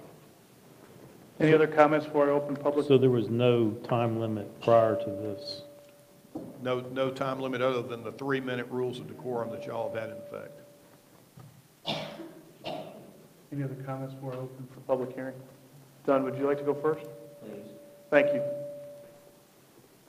Is that the same name again? Yes, sir, please. No, now I'm tricky. Dan, I totally disagree with y'all. This has nothing to do with a filibuster. Filibuster, first of all, is going for days, weeks. However, it is designed to stop inaction of a law. This discussion is to let the people come before the body, knowing full well that after they get through expressing their opinion, the council will vote to do what it wants to. You're not trying to stop it from an action. And the requirement that the council must vote by majority was that to allow time, further time, council shouldn't have anything to say about that. They should listen to their citizens, allow the 3 minutes. I mean, most it could take, we had 28, but it's not going to go on forever. It will end. And then the council can do vote the way it wants to. But it's paramount to me that on every issue, including zoning issues, that everybody has their right to speak their mind before their government. Thank you. Thank you, Doug. Mary, I'm sorry. Thank you for being patient with us on that. We've been away, so this is the first time I've had a chance to really look at this. I want to say first, Mary Hudson, 1150 James Boulevard. I have, over the years, attended Hamilton County Chattanooga Regional Planning Commission meetings. It's a large body that represents a very large population, as well as the City of Chattanooga City Council meetings. I have been there and observed, and again, the City of Chattanooga, you know, the population is far larger than Signal Mountain. So I do think there's some really good things in this new ordinance, but I think because of the size of our town, that there are two things that I am opposed to. And the first one is 1802.0505. where it deals with Planning Commission. I agree with the 3-minute limit, and I hope I don't go over 3 minutes now, but I don't agree with the 30 minutes, even at the, that it could be extended at the discretion of the chairman. I believe that is arbitrary, and so I don't think there should be a limit on how many people, and I think it seems that the thought is that the people that speak may be in opposition. It could be a rezone or a project that I or others are in favor of. And so when you limit to 30 minutes to the entire public, I believe that is limiting citizen engagement. I think that I go to Planning Commission meetings, and I believe that the Planning Commission's decisions, whether to approve or disapprove, carry heavy responsibility, and they requires thorough and thoughtful examination of all aspects of a project, and to hear all thoughts of citizens, those who may be in favor of it or opposed to it. And I do believe that not only this one portion limits citizen engagement, I think it limits our Planning Commission in receiving information. And then 1802.08, I feel that the majority of our town council learn about a rezoning project at the town council meeting. 2 council members sit on the Planning Commission, but I don't believe the other council members attend the Planning Commission. So when something comes before the council, for some of the council members, this is their first time to really have a chance to examine a project. I think the time limits in 1802.08 are not in the best interest of the council in being able to adequately understand not only the applicant is limited, but also it limits the understanding by the council of where the citizens stand, whether they're for or against the project. And I think that the reason that people may approve or may disapprove come from various sections of the community. Many do not know each other. And to have a limited spokespersons under a limited time just doesn't seem to fit our community. And so again, I believe that even though there is the option that the council majority could extend the time, that's arbitrary. So I'm just totally against the time limits in those sections.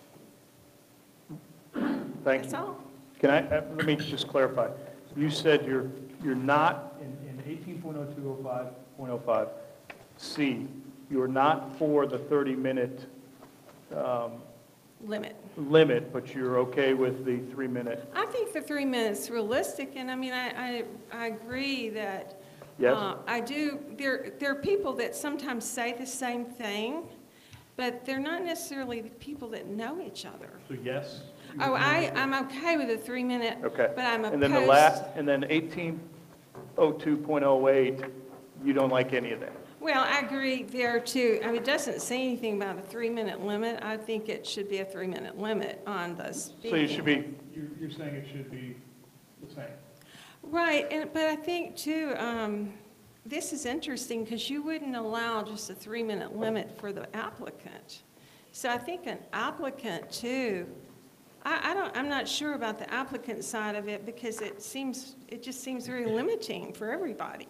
It just seems we're limiting the time that people can explain and also express it. I wanted to understand where you were. But going back to the planning commission, part of the, of the not having a limit is because you do need the chair of the planning commission to make sure that those impacted, directly get more time if they need it. I think sometimes, you're going to have one developer, but there are people whose lives, home, property values, all kinds of things might be impacted by a zoning change. And so therefore, you need them to be able to speak longer sometimes. Sometimes you need more than just the 3 minutes. I agree. Now, if someone went over 3 minutes, which happens in this council room, Right. and you all often let them go over the 5, but I don't think the number of people who speak should be limited by a 30-minute time segment. I don't even think, I just think it should be as many people as need to speak and 3-minute limit unless a council member wants to hear more from a resident, wants a resident to come back up. Sure. And maybe the applicant needs more time. Maybe, do you know what I'm saying? Yeah. Thank you, ma'am. I think one of the things that Mary said that I hadn't actually thought about is you do have council members who might for the first time be hearing some of the information about a zoning at the first time at the council meeting. In a town like ours where you don't have paid council members and, people aren't paid to be up on everything, and so it's a time for them to actually get to hear from the community. And in our style of government where you have citizens at the top and then council below that, it's maybe a little different from what you have in Chattanooga. Would this hurt if we just left it the way it was, that section? Can we get through public comments first and then talk about that, or is it? Does it matter? I mean, if we talk as well? Because we have an open public forum now, so let's get through that, then we can discuss after hearing everything. We're having a talk about not limiting them. I know, but somebody may come up and change their mind again, and then we don't have to have the discussion again. So if we get through public comment, we can then discuss this when it's our turn to discuss it. It seems arbitrary, but sure. Would anybody else like to address the council?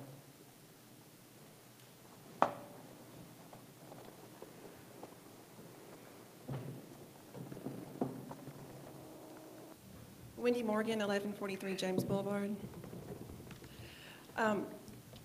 Sorry that we're at second reading and I haven't given a lot of attention to this. I was at some meetings with the Planning Commission where I think I probably instigated this coming up because I questioned some things that happened in the Planning Commission when the Taft Highway Albert Road rezone was brought to the Planning Commission. There was not, public comments were not allowed and a vote took place. And so I questioned that. I also questioned the signage issues that we were having, notification to landowners. So I asked some questions, and then I had to step away for some family issues with my son. And so now I want to talk about some things that I actually didn't know that were going to be put in here. I think we went from that discussion and to let's look at Chattanooga and adopt their policies. And I didn't really understand how we went from the questions that I was raising to this whole let's look at Chattanooga and adopt, because I don't think we're comparing apples to apples. The one question I have for, I have a couple of, well, several questions. Mr. Noblet, in 1802-02, Did that change from the majority of the entire membership must give a favorable vote? Is that the way it was before, that the entire council, the majority of the entire membership, was that what was before? Yes, ma'am. It's always been, there has to be some ruling of the body to make a decision. So the planning commission does not make a decision just based upon one member. It has to make a decision based upon the majority of the membership of that body. Okay, so, Well, she's talking about the council, not the I was planning actually, commission. I'm sorry, this is referring to the planning commission, so I That's the totally. section 180202. Yeah, Okay. yeah, he's right, I was talking about the town council, and this is talking about the planning commission. Does that also apply to the town council, that the entire council, majority of the entire council votes? That was something that was concerning, that came up with one of our last rezones. It is an issue of whether you've got a quorum of the legislative body, and there is no provision that says that it is a majority of the entire membership of the town council. For the town council? Correct. Interesting. Yes. So it is. If I could, when the planning commission originally got this, there wasn't a That's provision right. for extending the time at all. And then it was added that the chair of the planning commission could extend the time. When council first discussed it, the request was that that same provision be added so that the effective mayor or vice mayor, whoever chairs this, could extend the time. And then it was decided that that would be That's right. by membership of the body. That way, the council as a whole had more latitude. It wasn't just up to the chair of this body. If someone else wanted to extend time, they could make that motion and the body could vote on it. So that's the evolution of how that worked. It went from no provision to extend time to where it is now through that process. Right, they both had no provision to begin with. Right. And the planning commission is by the chair, and then, as Boyd said, council got a little, just a minor change, because it didn't have one either. Okay, I guess what I was just wondering is, do all 5 members of the town council have to be present? And this is not 180202, I'm just stepping away from that for a minute. Does the entire council have to vote on a zoning? No. No. It could be a quorum, Yes. majority. Yes. But only for an ordinance to pass, it has to have a majority of the council. Entire- So if there's 4 of us, I think 3 for the ordinance to proceed, correct? Yes. Whereas a resolution is a simple majority of the people that are there. Okay, all right, so that was just a question. Even down to the quorum of 3, it would have to be. You would have to have vote of 3. Correct. A 2-to-1 would not pass. For an ordinance. A resolution, simple majority. Okay. Of whoever's present. Okay. I too, when it comes to feeling like we have to adopt Chattanooga's policy or Hamilton County, I don't understand that mentality because what is the population of Chattanooga? Over 100, over 100, what is 100,000? What is I think it's about 160 to 170,000 people. 170,000, and the land that they have in Chattanooga compared to the land we have up here, and we have 7,000 people, and how many rezone requests did we have in 2018? 3 or 4? A whole bunch. Well, I'm talking to, when you say a whole bunch, you're including residential. Maybe I should be more clear about that. And principally, here in Signal Mountain, that's principally what you're going to get. It generally is a residential request. And maybe we need to separate commercial or maybe some other designations, but the community did not ask for that. The community did not ask for this change. This did not come up from anything other than asking Mr. Noblet to go and look at and bring to the Planning Commission and to you their policy. And so we're not asking for that. And that we're the citizens that you represent, and none of us ask for that. None of us ask for a limit. The type of meeting that we had with one of those commercial rezones was an anomaly. I mean, have you ever had I've heard that was the big one. We've never had anything like that. I heard that. And so I think it's overkill to take our citizens, our population, the amount of rezones that we have, and try to apply a large city's plan to what we have when we certainly did not ask for that. And if you look at how much time they're given to rezones and listening to their population, I would say that they're probably giving more time to their citizens than you would be giving to your citizens in quantity if you're going to compare. So I do not agree with giving a time limit. If you're going to give any minutes, I think Mary Hudson and I finally disagree on something. I would say 5 minutes to the population, and no limit on how many minutes in total on both that, the Planning Commission, and the Town Council. I think that is absolutely inappropriate to force that on our town. And then I do have one question again for you, Mr. Noblett. Did we not have a 12-month period from when there was a denial of a rezone to when the applicant could resubmit? Wasn't it 12 months? Yes, ma'am, it was 12 months, and the applicant in the Regional Planning Commission for Hamilton County, if they were making a request in any other municipality other than the town of Signal Mountain, which uses the Regional Planning Agency's rules of procedures, it would be 9 months. It was extended to 10 months at the last meeting to make sure that it would be consistent with y'all's zoning requirements. But we had 12 months before. You did. And we're just saying because other municipalities have 9 months that we're going to apply that. Trying to be somewhat consistent with other communities, yes, ma'am. Again, our town citizens did not ask for that. I think a lot of our town put a lot of work into knowing the issues up here. Isn't the 60 days, though, changes that? Sure. Because it was 9 months with the Chattanooga wording, but the 60 days out added 2 months to it, and I suggested, if nothing else, we compromise to 10 months, which 10 plus 60 makes it be 12 again, to get that 1 year before it comes back before the council again. And understand that in some of this, But this is from denial. This is from the This time is of from denial. denial. And I don't understand the rationale. I still don't understand, even if we, are giving them, extending the time or limiting the time from when that we receive the application to when we have to listen to it or vote. Is that well, tell me if I'm understanding this wrong. Sure. It used to be 1 year, but we had hardly any regulations. I mean, they could just present at a council meeting, and it could just come up quickly, like 1 year, and the next meeting, they could be there.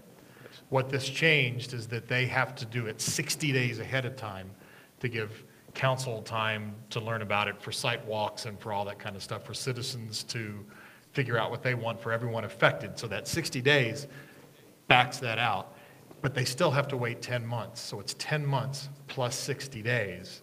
So that one actually it's about the same amount of time, but there's more notice and it got better.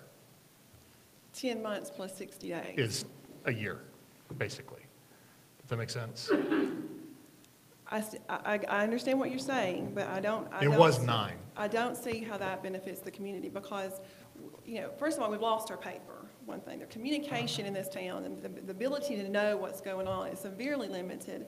And my point is with the citizens, we work very hard to stay in the know, work very hard, and I think a breathing period of 12 months is very reasonable.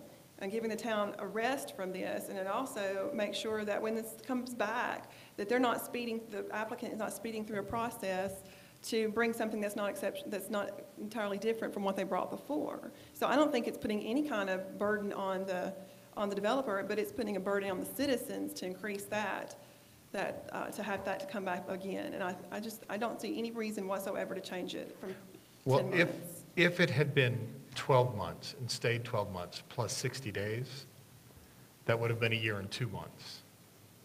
That's why the 10 months plus 60 days makes it still be a year, and citizens get more notice this time. You get 60 days notice as opposed to potentially 3. And so that's why I pushed for that compromise, because Chattanooga's 9 months. It was the way it came to us. And okay. Well, I think you could be more generous with us. I really do. I think you could be more generous with this town, considering our size, considering how important the issues are that come. I mean, if the citizens are giving that much attention to this, it's important to us. I mean, we care. It's not, we are so limited. We might as well be on an island here. I mean, we ought to treat this place like an island because that's what we are on. And so when we're looking at development and potentially big development, we care and we need, I don't think you should do anything that limits your constituents and our abilities and hurts us, and I know it's a strong word, in any way from being able to be heard and represented. So. Sure, but there's also a political process. When the attorney brings something here, I negotiated every one of these things to push that needle back over as far as it could. And in not doing that, it would have been worse. And I agree with you, Dan. I totally agree with you. I'm just saying we brought Chattanooga's plan in Right. first. And that's what we went from Chattanooga to Signal Mountain. And that's what we used as our basis for the changes that we're going to make here. And I don't see that we had to do that. I don't see that Chattanooga should be our standard for this kind of thing. We're so small, and we have such a small land mass. Yeah, we're different. We're No different. doubt, no doubt. Thank you, Ms. Moore. Anybody else like to,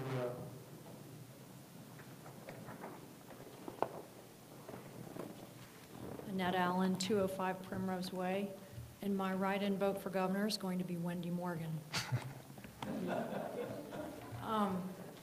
As a former planning commission member and town council member, under these time constraints of 1802, I would have felt grossly ill-informed to make a decision.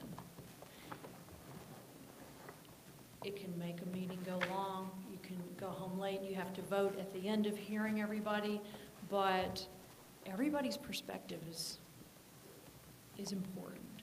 And you may hear duplications, but you also will hear different concerns raised. And as someone pointed out, you can't get people together to commit to a 9-minute concerted effort because people don't know each other. Even if they're wearing the same t-shirt, they're going to have a different perspective to present. With all due respect to our council, the town of Signal Mountain public hearing process has been working well. And I haven't heard a compelling reason to conform to the city of Chattanooga and Hamilton counties. I think that you have long-term consequences from zoning changes. Individuals are affected, neighborhoods are affected, businesses are affected, the whole town could be impacted. And I just don't think there's any compelling reason to limit conversation and discussion about it. This provision would protect council members from really long meetings, but I'm afraid it would remove a lot of protection for the citizens from the consequences of the vote. in particular, which one, specifically which one you looked at? Well, both the restrictions on the planning commission as well as the town council. So both 1802.05 and 18.02, which was? 08. Help me out. Okay, so both, you have an issue with both of them? Definitely. I don't think public comment should be limited at all. Thank you. Thank you. Anybody else? Chuck? Chuck Pruitt, 3711 Anderson Pike. I've been to quite a few of these meetings, and I went through the whole, something with the process for what we're talking about, and I probably went to more meetings in Asheville, North Carolina, where I had a business that I sold. One method that might be a good compromise that they presented is they had a 3-minute limit, but they actually could, someone could donate time for the person talking. And so maybe instead of one person come up and then hearing the same exact thing but a different version, you know, they could be sort of a collaboration between the people speaking and actually donate minutes to them. And that way it might speed the process up, but everybody gets to be heard. Thank you. We have that now in Robert's rules. Yeah, Yes. that's, the chair can choose to do that. Yes, ma'am. My name is Leslie Smith, and I live at 840 Merle Road. And I'm no politician, so I want to start by saying thank you. I think what you're doing is high service, and I'm glad that somebody's willing to, because I would be really terrible at it. Okay. Very nice. I don't have the numbers for the part of this, but I think in our town, in this day, I would urge you to cancel any part of this that limits citizen participation. I can see the 3 minutes, because some of us get verbose, but limiting the number of 3 minutes is the part that I have serious trouble with. Thank you. Anyone else like to address the council on this issue? Okay, we'll close the open hearing on that. And we'll go for a second reading.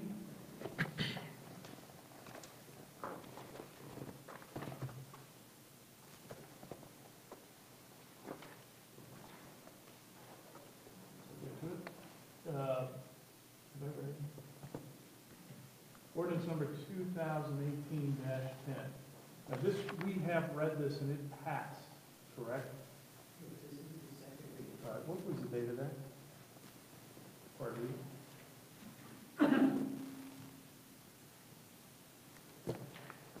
First reading was on August the 13th. Thank you. An ordinance to amend Article 18 of the Signal Mountain zoning ordinance.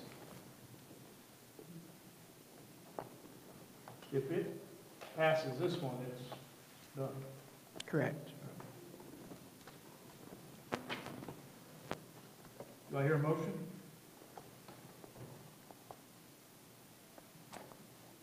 I don't hear a motion. Going once? Going twice? Guys on the vine? Right? The next question is direct to council on where we go. Amendments to the sections that have been brought up for question. Who asked for this originally? The planning commission Requested it. began working on it. The draft went to Phil for review, and My biggest issue, I think the good thing that this did was a written report, a clear, concise written report from the planning commission to the council, so there was a better understanding of the issues that come. So I think that's a good part of the change in here. As for that, to me, that's the thing that Well, but that's not, most important for me. It's my direction is that, whatever else. but that's not why Planning Commission did it. It was more to get the timings worked out of when you could apply and when signs should be out and what kind of. process, not times. Yes. in the- Yeah, not the times of the meetings, but the timings of the process. And the other stuff that came in, these were all sticky points from the beginning at the Planning Commission as well. So these things that citizens are talking about tonight have been bumpy all the way. And so I think it's good that we didn't do this. And no one dies if this takes another month or two to get done. Did the planning commission come up with this document? Pretty No. much or not? No, Phil sent us the document and we made some modifications to it. So the planning commission worked on modifying it. If this passed, the planning commission was vote to pass. Yes. The planning commission Yes, it passed the Planning Commission. unanimously, or was it? I don't remember. We talked about every aspect of this, and, yeah. I mean, I'm willing to talk about anything, and I just want to say right now that talking with citizens here about this is the only time that you and I, as council members, and Brandon and whoever's here, can have this discussion with citizens while we're all here.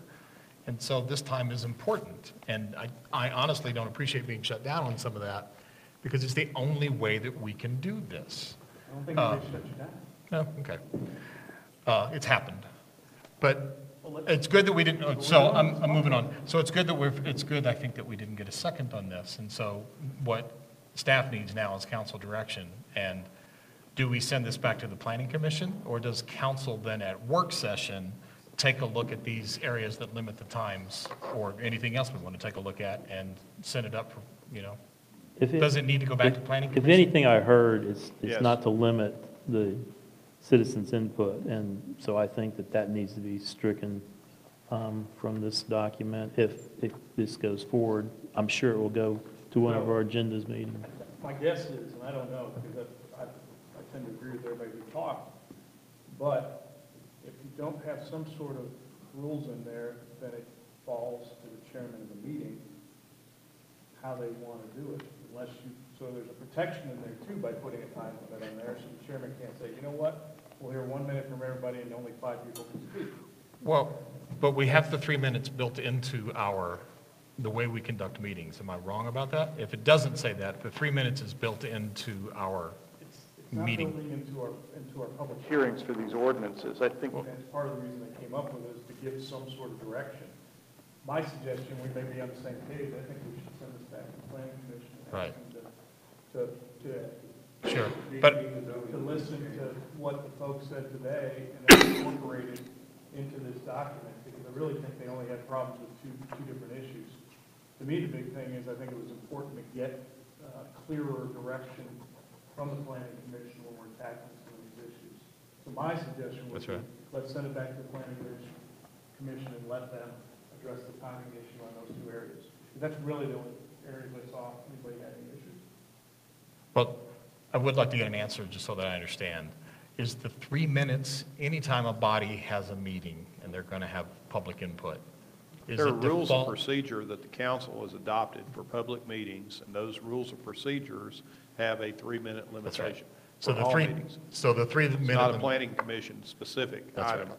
And there was a concern here as to what do you do during planning commissions or ordinance reviews here regarding zoning ordinance amendments. So that was specific as to this section. Right. We good with sending it back then? to the Well, planning we have to. Yes. Right. Do we need a vote on that? It's just, if you want it to come back, it'll have to go in front of the planning commission. Anybody else have a problem? I mean, my biggest concern is to get more clear direction from the planning commission for some of these issues. Anybody got an issue with that? No, That's my big thing in the change of this. I mean, given those 2 sections of those 1 issue. Right. So we take the planning commission and ask them to address that by way of recommendation. And bring it back. So if council wants to give direction, input ahead of that, you can. But otherwise, we'll take it to the planning commission and ask them to address. Again, because this is the only time we get to do it. Phil, I want to see if I'm missing anything. Is there a reason why it's important for us to be standardized with the RPA, or for these meetings to be standardized? It's a reason to be able to have meetings that have some sort of beginning and end and a decision. And that is the purpose of regional planning commissions, to make decisions that are based upon public input, but not so much public input that they can't consider all of the items on the agenda that are there for the meeting. There are clearly time, manner, and place restrictions that the United States Supreme Court has allowed in connection with public meetings that come into place each time. There was discussion this evening about a 3-minute rule that did not seem to have a problem, but that is a time, manner, place restriction that the courts will allow. But if we had a meeting that went to 1 o'clock in the morning, Yes. couldn't the council also say, and there's still 15 people who want to speak, couldn't the council also say, we're going to table this and pick this up at the next meeting? You could always table it at that point in time and have another meeting and not get anything decided for another meeting later on. Yes, sir. Any other comments on that? Staff, you got your direction? You happy? Okay. Moving on to the next issue.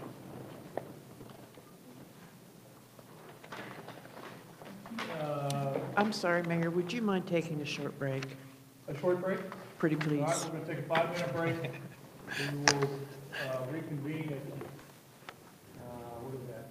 You can see that. 9:15. 9:15, I'm sorry. Yeah, 9:15.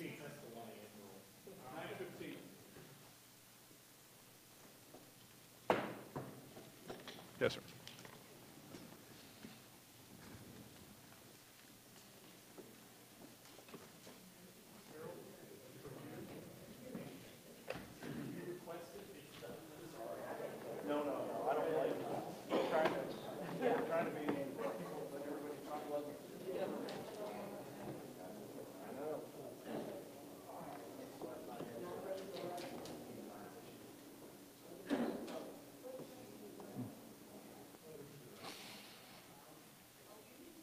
So can I sit in on the jury duty for you here?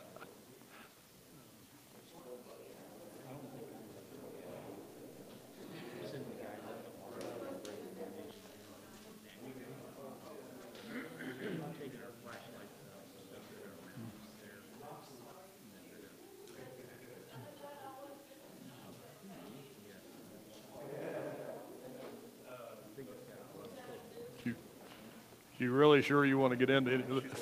Oh, yeah. Let me, doing well. Let me push this button off here.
doctor, but I might get out of here.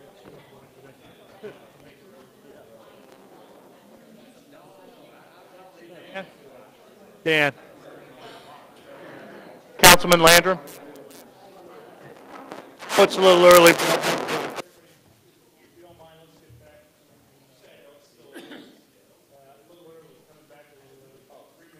I'd like to get going this meeting.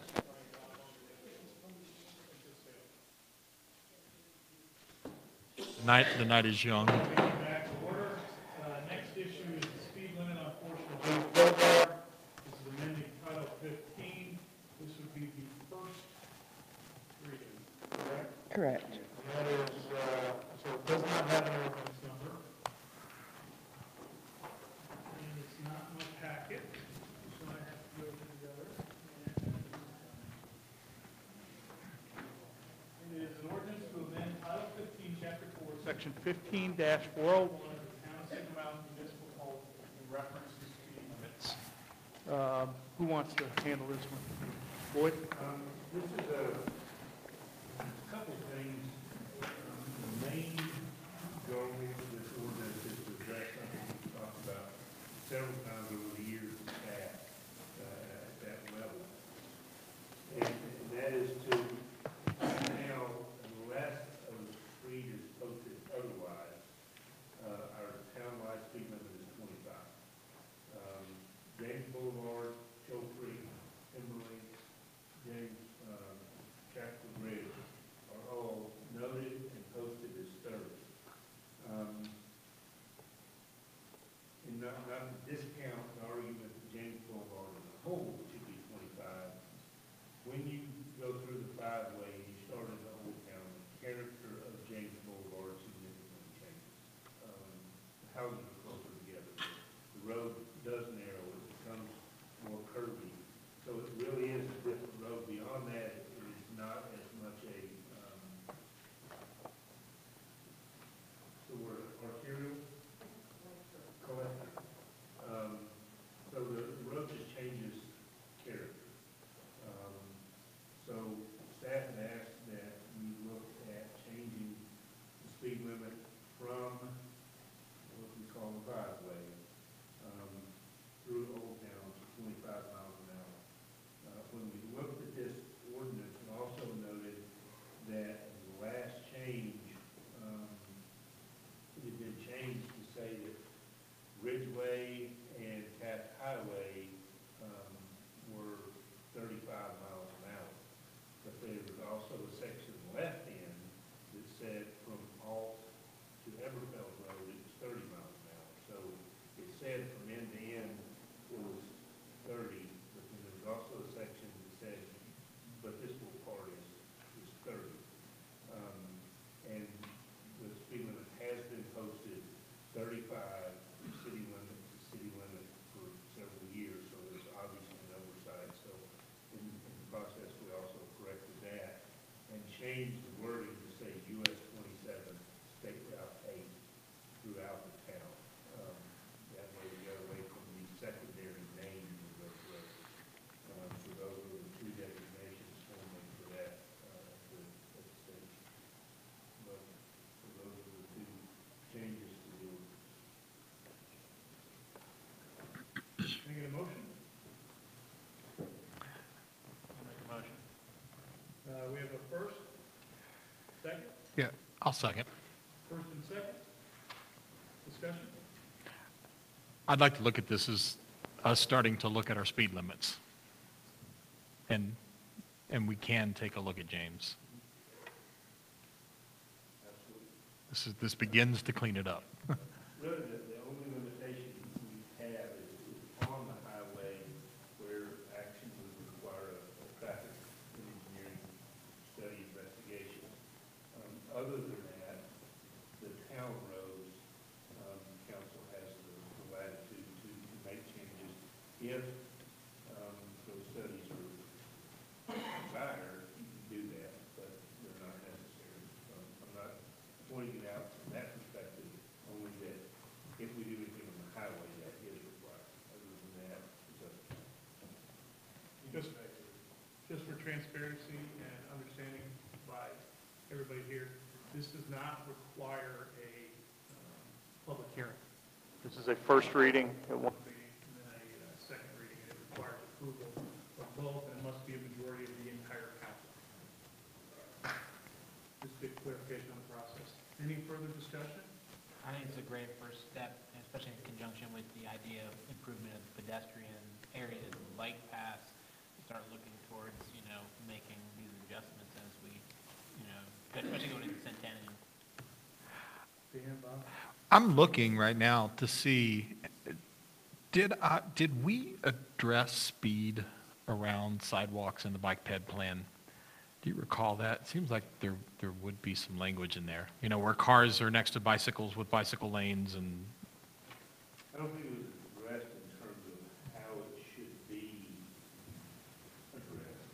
I think it was addressed in terms of being one of the significant concerns voiced in the surveys and the meetings. But I don't recall that there's a section on how we should address that. Okay. How does this change primary ways, changes of business? Is it just a James Boulevard? The only thing that it actually changes is the Old Town section of James Boulevard. It cleans up the language relative to the speed limit on the highway. It hasn't changed anything. We just realized there was a contradiction there and we cleaned that up.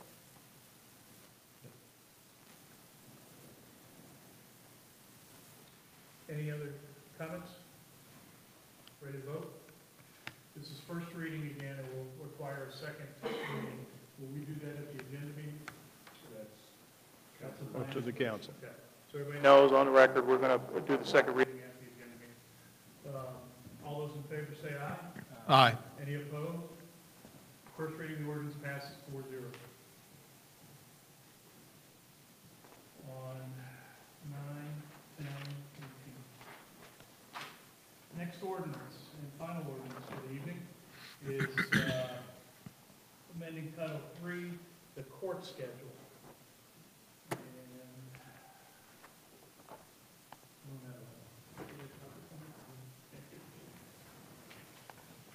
an ordinance to amend Title III, Chapter 2, Section 3-203 of the Town of Signal Mountain Municipal Code in reference to the dates that courts is in session. Sure. Some time ago, I believe back when Judge Roper was in office, the court changed to being held twice a month. Since then, we've also been handling our sessions cases in Hamilton County Court, so that reduced the caseload as well. With the new judge, realized that there was a contradiction at the code. So in our town code, it does stipulate currently that it's held 3 times a month. So this is actually changing code to meet practice. Okay. Which is generally not the way you want things to work. But once you realize it, it's our job to fix it. This was language recommended by the judge. Phil has looked at it and a minor revision to it, but it basically sets out that court will be first Tuesday and third Thursday, but then does give court latitude if those fall in close proximity to holidays and so forth. Can you say those times again? First Tuesday and third Thursday. The current ordinance actually, the caption indicates that it addresses dates and times, but it makes no mention of time. So we did that in there. So the court has latitude to set the time, but the ordinance does set dates.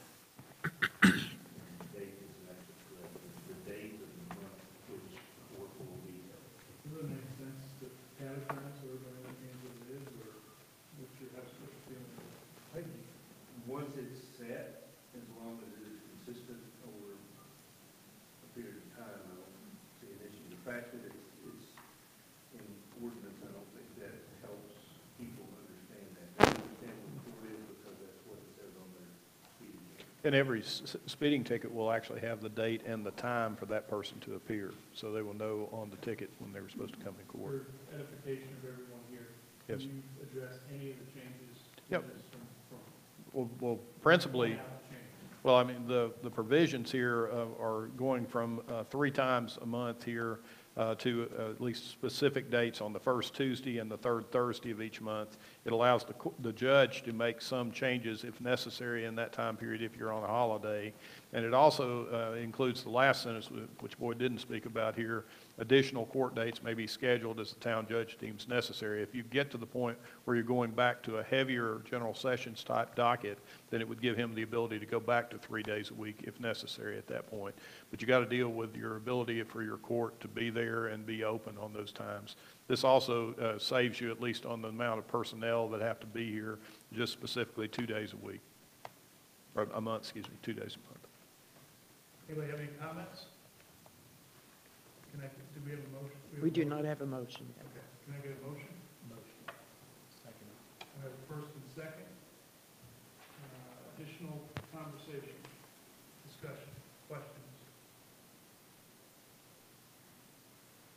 Has the issue been addressed with the new judge and the police chief on what cases we're going to handle up here and what we're going to push downtown? I know that was an issue previously. I think they have had that discussion. Does this change that, anything no, whatsoever? no, They still have that, flexibility to no. do Yes. what's in the best interest of the town. Yes. You guys ready to vote? All those in favor say aye. Aye. Any opposed? First reading, 9/10/18, passes 4-0. Next, we have discussion item. Sir? Before we move on, do you also want that on second reading for the agenda session? I'm fine with that. Is everybody else fine with that? It's not a monetary issue. Thank you. Next on the agenda is discussion items. First is the LPRF grant. Boyd? As previously discussed, we have applied for a local Parks and Recreation Fund grant to basically rebuild Marion and Driver Fields, install underground drainage, make ADA improvements, improve the fence, basically, again, rebuild that facility in terms of the fields itself, them being among our oldest fields. We originally had budgeted for this. It's an $800,000 grant. Our match is $400,000. It's a 50-50. Originally, we budgeted $800,000 in expenditure and $400,000 in revenue for the grant. During the budget process, $200,000 of that $400,000 was diverted to the MAC project. Council indicated that they would address that should the grant be awarded, and it has. Along those lines, once the budget was passed, since the budget had been passed, we were asked to look at this and see how that would impact fund balance moving forward. Carol has looked at those numbers. This, along with a couple other things that we're aware of on a budget amendment, we talked about some additional costs for the bridge project and such. This will put our fund balance percentage of general fund expenditure budget at 34%.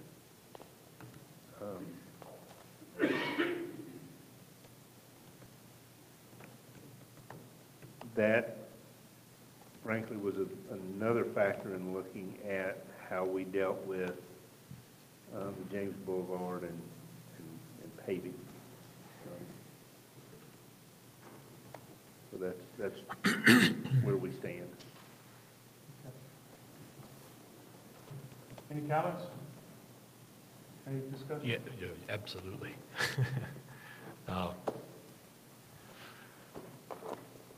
So this is an issue of, of maintenance or deferred maintenance to an asset that the town owns. It's not like buying something new. It's not some new project. It's something we own. It's something that's general fund appropriate, correct? Because of what it is. These are the kinds of things that you do take from general fund and that you do go forward on because you're creating value that's going to exist for another 30, 40, 50 years. So you're taking care of something. It's just like the MAC, and it's just like the Public Works building. It's one of those things that the town owns, that the town takes care of, or it doesn't. And you don't have these big projects all the time. This has been a big one that's been needed to be done for years. It bothered me a little bit when you said the funds were diverted to the MAC, because kind of maybe in the discussion it was being looked at that way. That's the way that people, looked at, like we're going to spend this, but not that. But it's a matter of what we choose to spend money on. I didn't say it bothered me a lot. I said, look.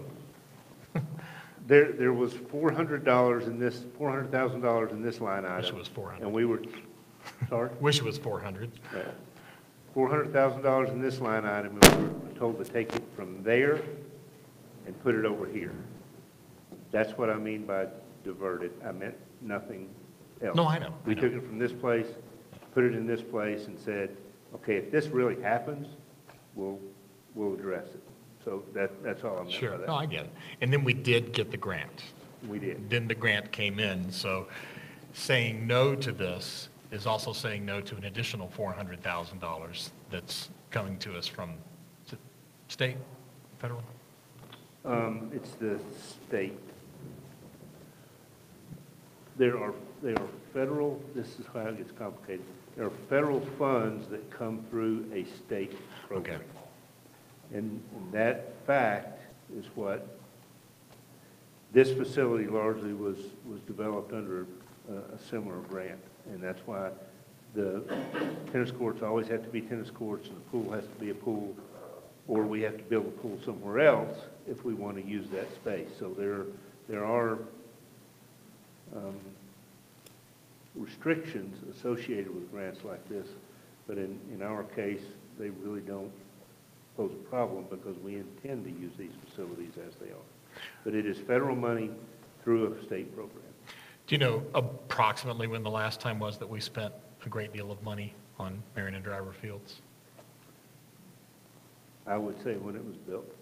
Okay. I don't know that it's to this extent, and I don't mean that to be negative. When you say a great deal of money, these fields, to my knowledge, have never been updated and rebuilt like this. They have been serviced and worked on and all, regular day-to-day maintenance over the years, but nothing to the level that it has even kept up. They have deteriorated over decades, and that's why we're in the shape we're in now. So I think the answer is that's really never happened. Who are the primary users? Girls softball, the older girls use both fields, I believe, and then adult softball leagues use Driver Field. And there's some citizen money that's been raised also, right? I thought the group that came to us a couple of years ago had been raising some money to at least work on the drainage. They talked about contributing to just moving the fence back. Okay. This project actually doesn't do that. What it does is rebuild the fence to a higher level, which approximates the distance requirement. It's simply a cost-effective measure to try to address the issue in a way that didn't overextend or overextend the project outside the grant funds. Can we have this conversation properly without having the MAC project conversation at the same time?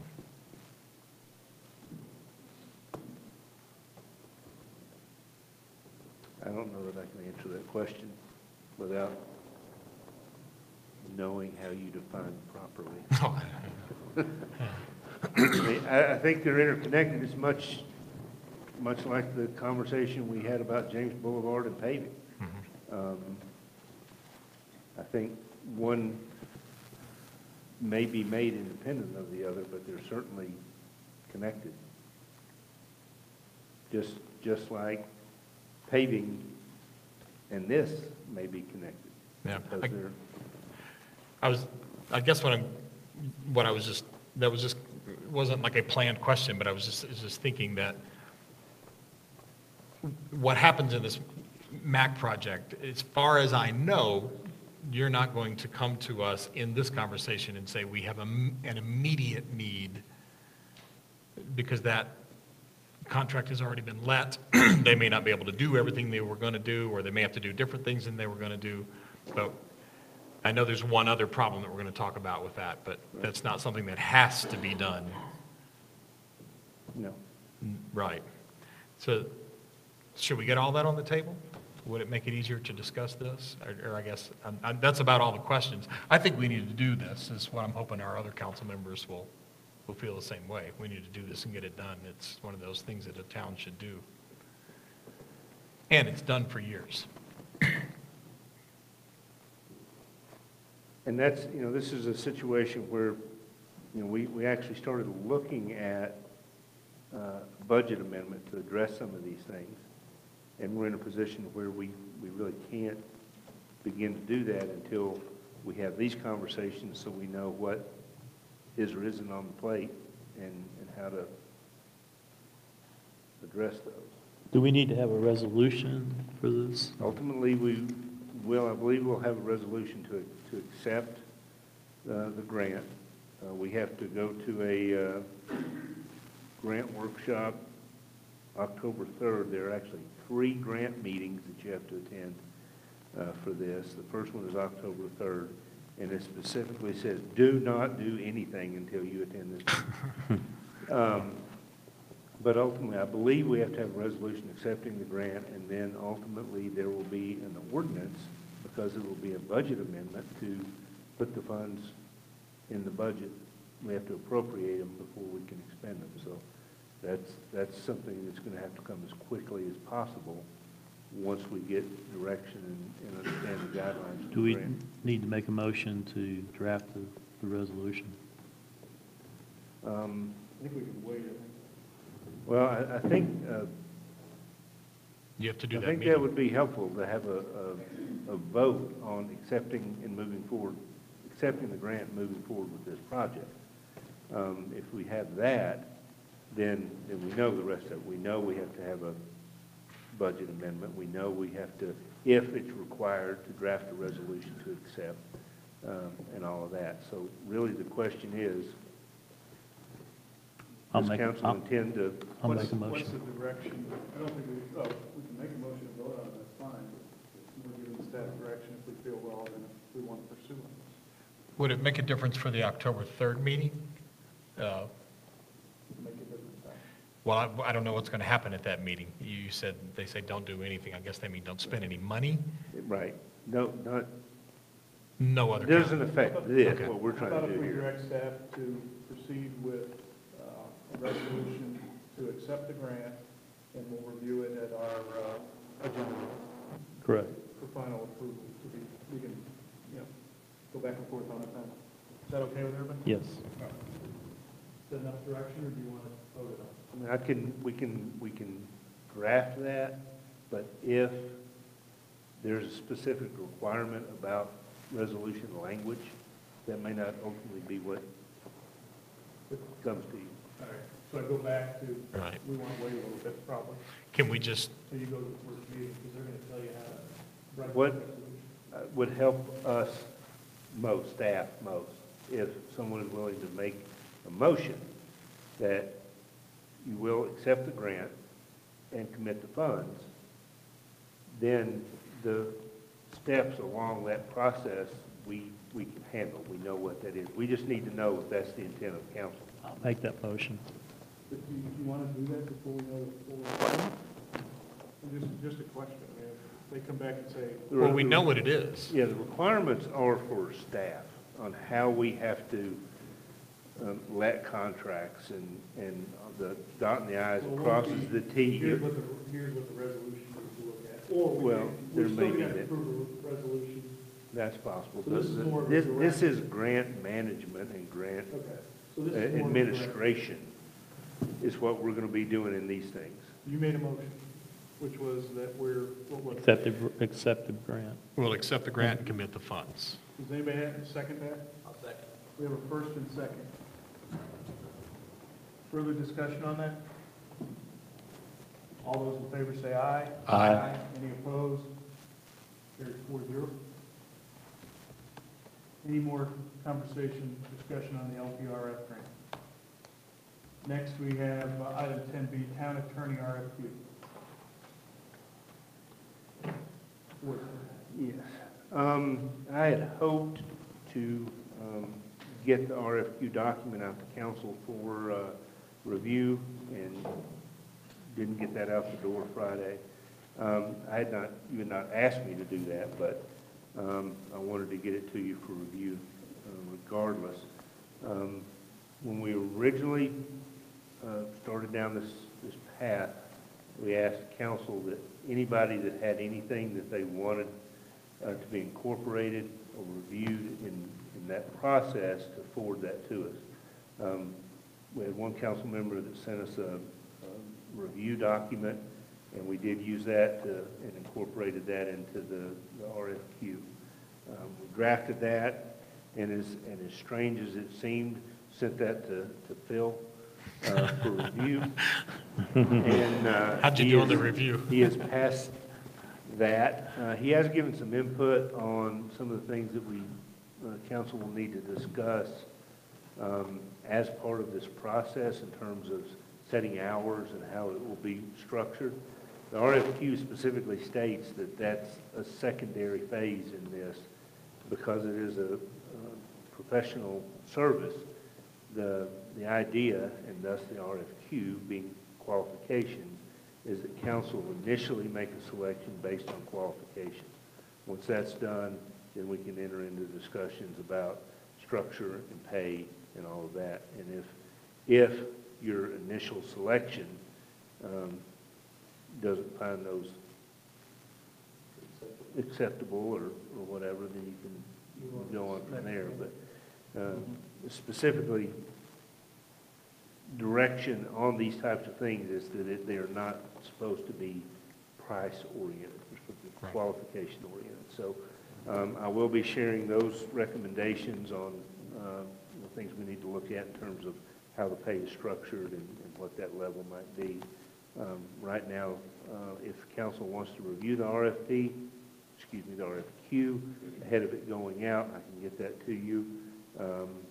Otherwise, just look for direction on releasing that and the timeline that you would like to see responses delivered. I would like to see it. Pardon? I would like to see it. But what is the timeline that you need from us based on Phil's obligations? Our indication is that he can serve in this capacity as he is through the election and give the opportunity for someone to be placed. And then after that, it's my understanding that he needs to be stepping away. Could we look at the... You need to target trying to meet that. I don't hold any illusions that we will, but if it runs a little long, we work with this. Sure. Yeah. So, Because it's not fair to you, obviously, to drag it out too long. We can at least start the process. I don't know if it's appropriate or not, but we can get input maybe from this opinion from some of the candidates. Is that appropriate? We don't have candidates to do an RFQ. You just can't be, no, I'm talking about town council. Oh, I see what you're saying. Because we can't be without an Well, attorney. Yeah, why couldn't we, would it be possible to get the preliminary RFQ for the work session? Or is it something that we could get before that, and then we could look at it at the work session? I can send that to you tonight. I mean, but it may be something we should discuss as a council. Yeah, if you get that out to us, maybe everybody can make their comments, and then we can hopefully discuss those comments and then get you to put that RFP right after the work session. Is that a good timeline for everybody? What would the turnaround on the RFQ be? Once you put it out, how long would it be? That's really up to council, but I could see it being at least 3 weeks to a month. So could it's possible then we could approve it at the work session? And what would be, Phil, it just doesn't seem like it would be something that would be easy for an attorney to just go, well, sure, I've got nothing to do, I'll do that. Right? All depends on them allocating time. It also depends on what their financial relationship is with their firm to be Right. able to do that. All those are issues that got to be looked at. We may have to throw an extra special meeting in there. And I would like to have Phil involved in the process of reviewing it, if we all think that's appropriate, but I think that's something to discuss with the agenda. Okay, can you get, what would seem reasonable to you if you were somebody who was responding to an RFQ as a start time?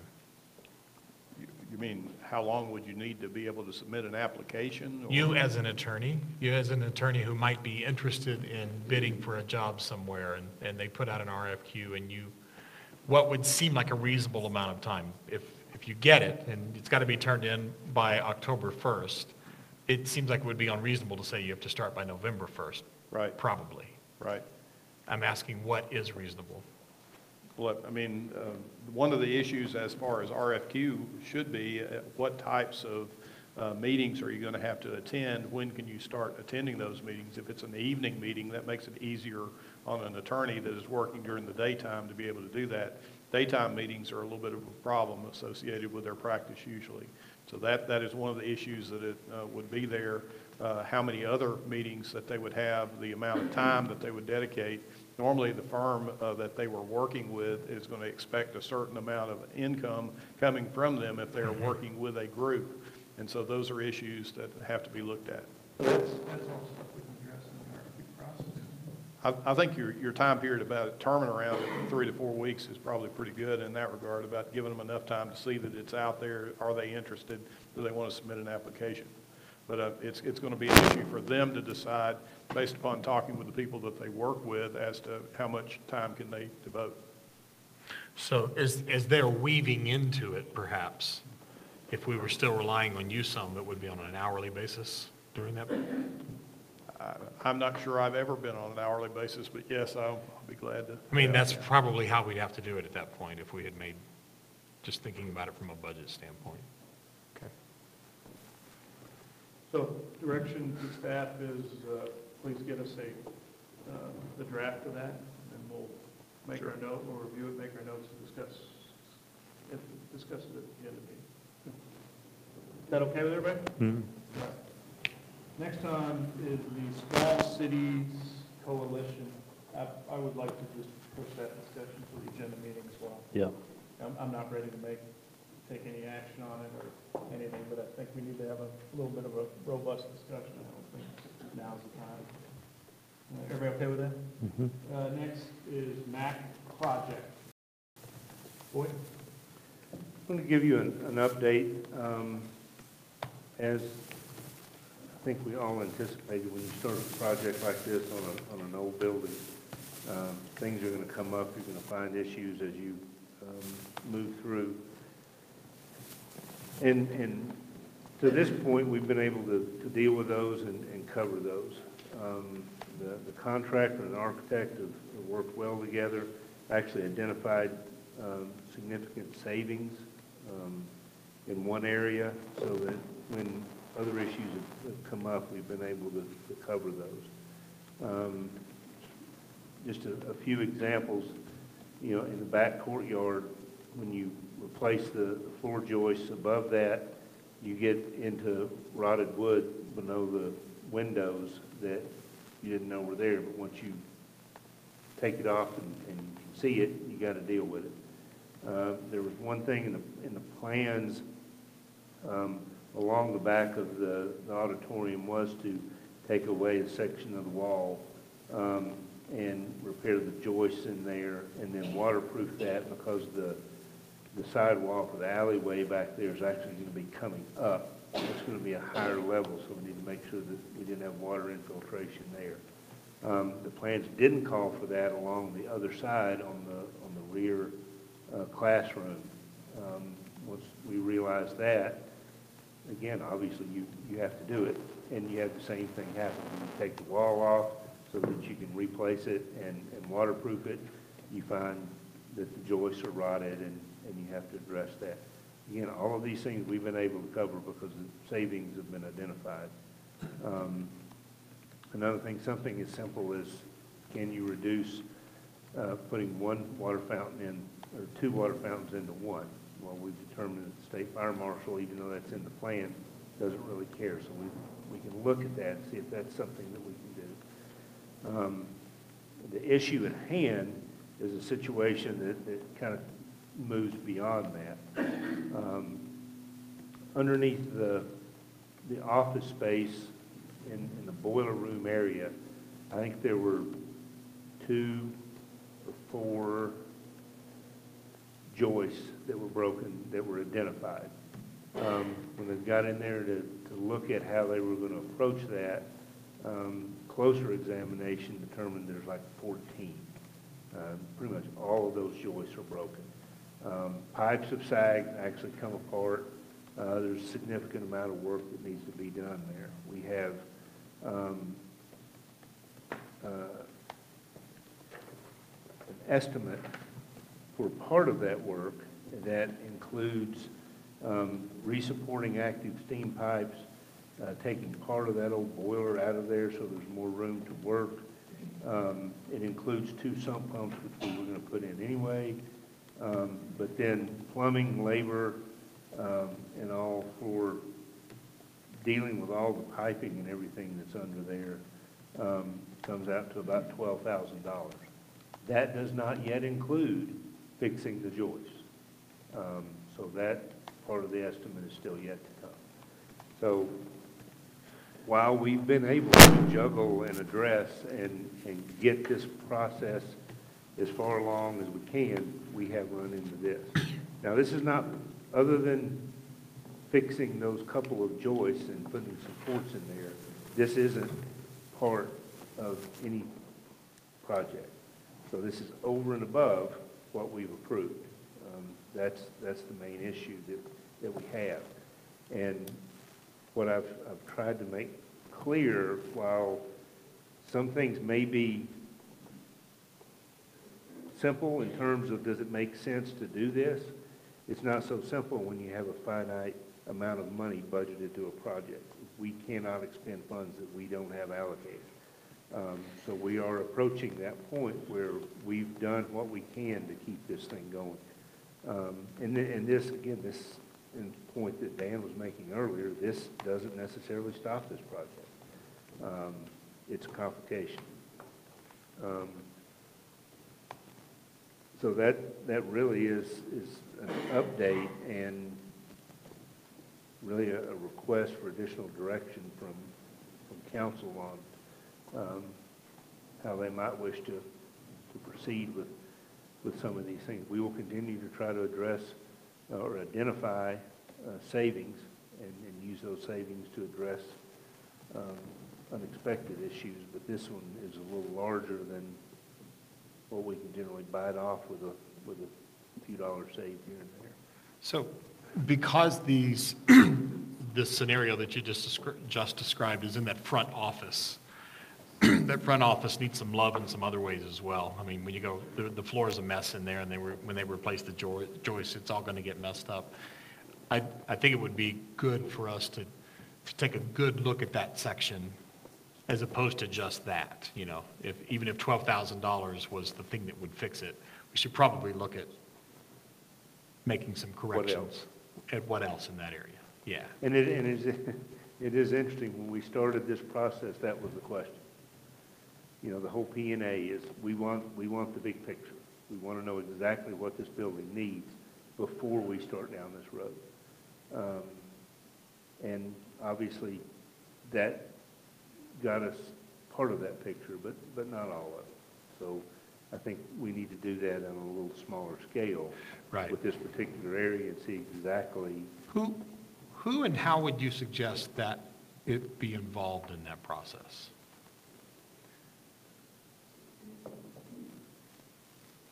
I don't know. I'd like to talk, Since you didn't suggest that till just now. yeah.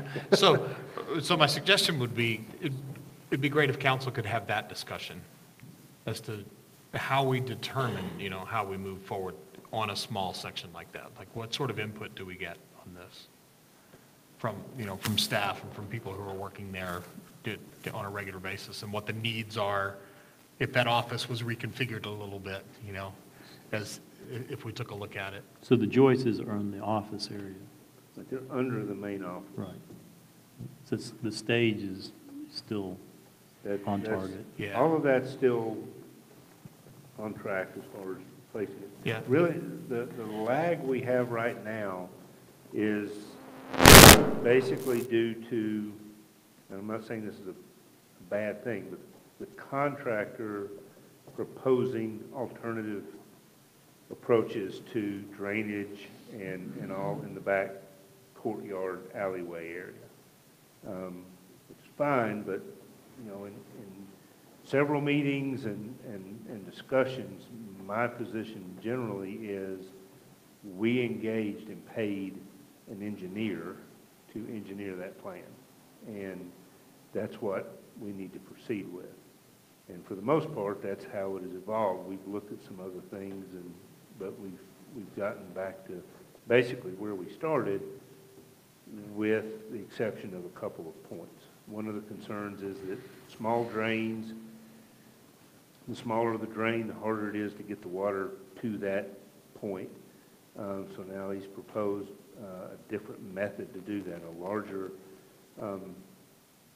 product that would give a larger area to intake that water. There's a question, water has been going by design under the building, and the new design is to take it all around the other side of the building. So the question is, now that we know that that's the way it was supposed to work and has been working, is it okay to still take some water that way? And again, the contractor's posing these questions and making these suggestions for changes, and I defer to the engineer to look at that and render an opinion. So any delay on that is the result of that process.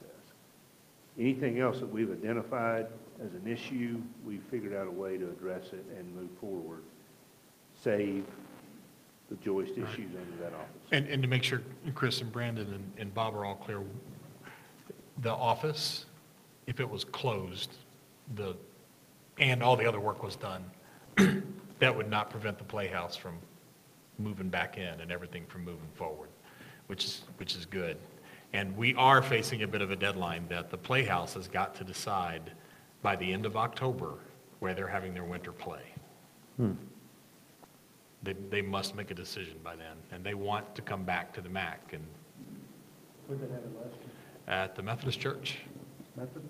Yeah, but that's, when they're at the Methodist Church, they have to move their stuff after every performance, and then reset it up, and just, they don't have a stage where they can settle it. So what's the reality of it? Is it going to happen? I don't know. Well, I think that's kind of what Boyd was addressing right now. I called him the other day and said, I'm walking around in here and there's not anybody swinging a hammer. It made me nervous because I had just been to the Lions Club picnic and had a couple of people from the Playhouse say, please tell me this thing's going to be done by the 24th or by the end of October. And I said, This doesn't impact that portion. Why would the estimated completion date change? I didn't say it would. No. No, but what he's saying is,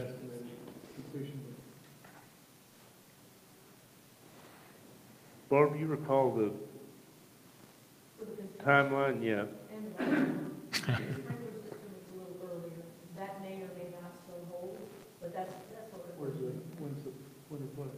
well, the winter plays in the winter, in January, but they have to make a decision with, So we got 2.5 months. no, they have to know by the end of, well, I guess if you count now, That's what I'm yeah, saying. yeah, you're right. If you're done by then, you get 2.5 months of 2 months at least of potential late time. So it's just how safe is that bet? Oh, that's a good point, yeah. I don't know. It's hard to trust that stuff, isn't it? When did you say the completion date was estimated? End of October. End of October.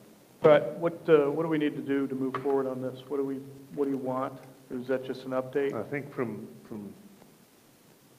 Dan's comments, the notion is to take this to work session for more in-depth discussion, but I thought this was our first opportunity to get you up to speed on what we've been able to accomplish, but yet what we're facing that we haven't been able to address yet.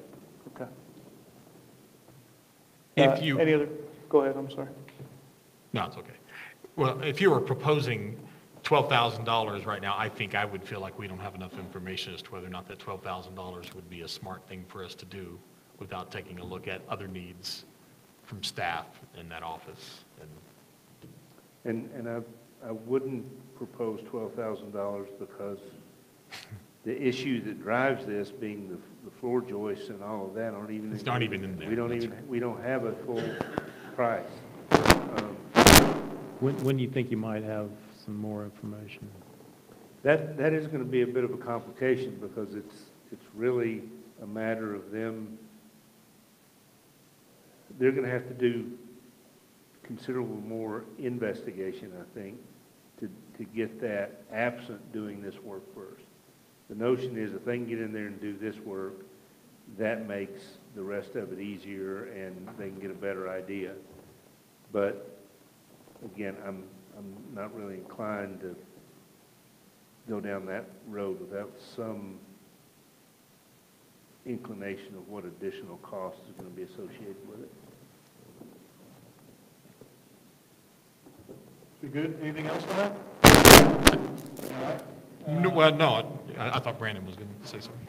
I do want to mention that I asked tonight, it's now 865, I think, it's 860-something volunteer hours of actual people working and painting and scraping and refinishing floors that have taken place at the MAC. It's up another 200-something hours just in this past month. So this is something that citizens are passionate about. They're showing up.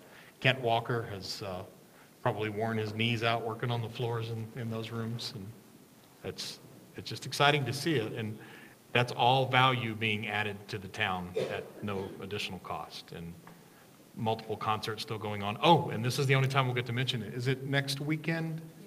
Yeah, this Saturday night I love this because this is great, I think, for Signal Mountain to work together like this. The Playhouse, the Signal Mountain Playhouse has kind of been used for the one thing each year, and for the most part sitting idle. And the dream is to have more stuff out there because it's just such a cool part of Signal Mountain. So we're having our first extra show out there. It's Signal's Got Talent. And we've got, I don't know, probably 15, 20 people all signed up. I don't actually know how many are there. It's this Saturday night, starts at 6:30. It's $15 for adults, $5 for students, and free. And what is it? This Saturday, it's the 16th, isn't it? Or What's the date? whatever it is. I'll look and see. 15? 15th. At what time? 6:30, gate opens at 6. However, there is this minor hurricane, and we'll have to watch and see because it's an outdoor thing, so. Can you make sure that gets in the paper for us? Yes, I'll have to ask him that. Okay. Dan has the information that we'll do the advertising for. Thank you, and thank you all those who have donated countless hours helping us out in that. Anything else on that? Okay, that's the last of discussion items. Other business. We had Who wants to go first? we had our centennial meeting. Troy, Officer Kennedy was here earlier. Is he still here? Okay. He had come up with an excellent plan for the parade and had put a lot of thought into it. And at the agenda meeting, I wanted to present his approach to the parade component of it. We've had some more turnover in the committee. As I mentioned, Kyra had stepped down as chair. Patrick is now more engaged in his business. Paul Hendricks and Rita, I believe Rita is going to be our new chair for the committee, and Paul Hendricks will be the co-chair. So that's a change in that area. Also, Kathy Barker will be getting with the Community Foundation to finalize in the next 2 weeks that effort between the two entities, and so that we Do can. we have open spots on it? I'm sorry. Do we have open spots on the centennial? We do have, Get on there?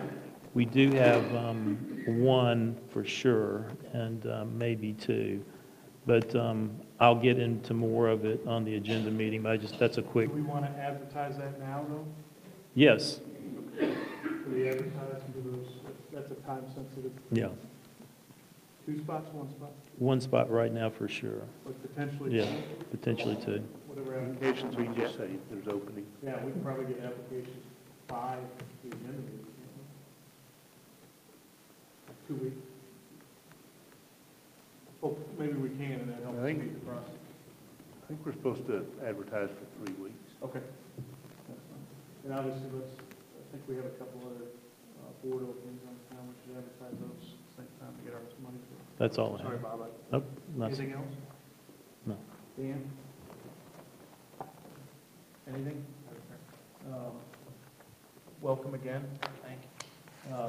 I brought this up at our last meeting, and I think it needs to, we need to take another look at the water rates issue. I'm just afraid we're going to spend too much time with the turnover, so I think this council should take a look at it, and I think we can address that at the agenda meeting. I would like, if possible, for the staff to dig up the rate surveys that were done by MTAS or whoever did them last time we raised rates, just so we can get a sense and decide if we need to spend $3,000 to $5,000 on those. I believe the last water rates increased were 2012, 2011? 11, I believe. 12? Yeah, I think they were back then, so if you could provide us with that prior to the agenda meeting so we can talk about it and make some sort of decision to move forward. But you can't raise rates except by ordinance, and it takes 2 readings. It's not something that could be done that quickly. It's not something we could do by the agenda meeting, and MTS isn't I'm done not yet. asking to raise rates at the agenda meeting, I'm asking to discuss it. I just asked them to give Right. us the rate surveys because obviously previous councils have raised rates on Right. it. And there are a bunch of folks that they wanted a rate study, so I want to see what we're going to spend the 3 to 5. I'm assuming that the previous councils, when they raised rates, did rate studies as well if they're asking us to do it. So I'm just asking the staff to give us copies of previous rate surveys and studies that were done in the last couple increases, if you would. So, If you take a look at it. I will look. Thank you. And if we can get that before the agenda meeting, then we're better prepared to discuss. I don't have anything else for Boyd, anything? No, sir. Going once, going twice, adjourned. All right. I can't get my computer to work here. I was trying to get into the town website to be able to make this work, and there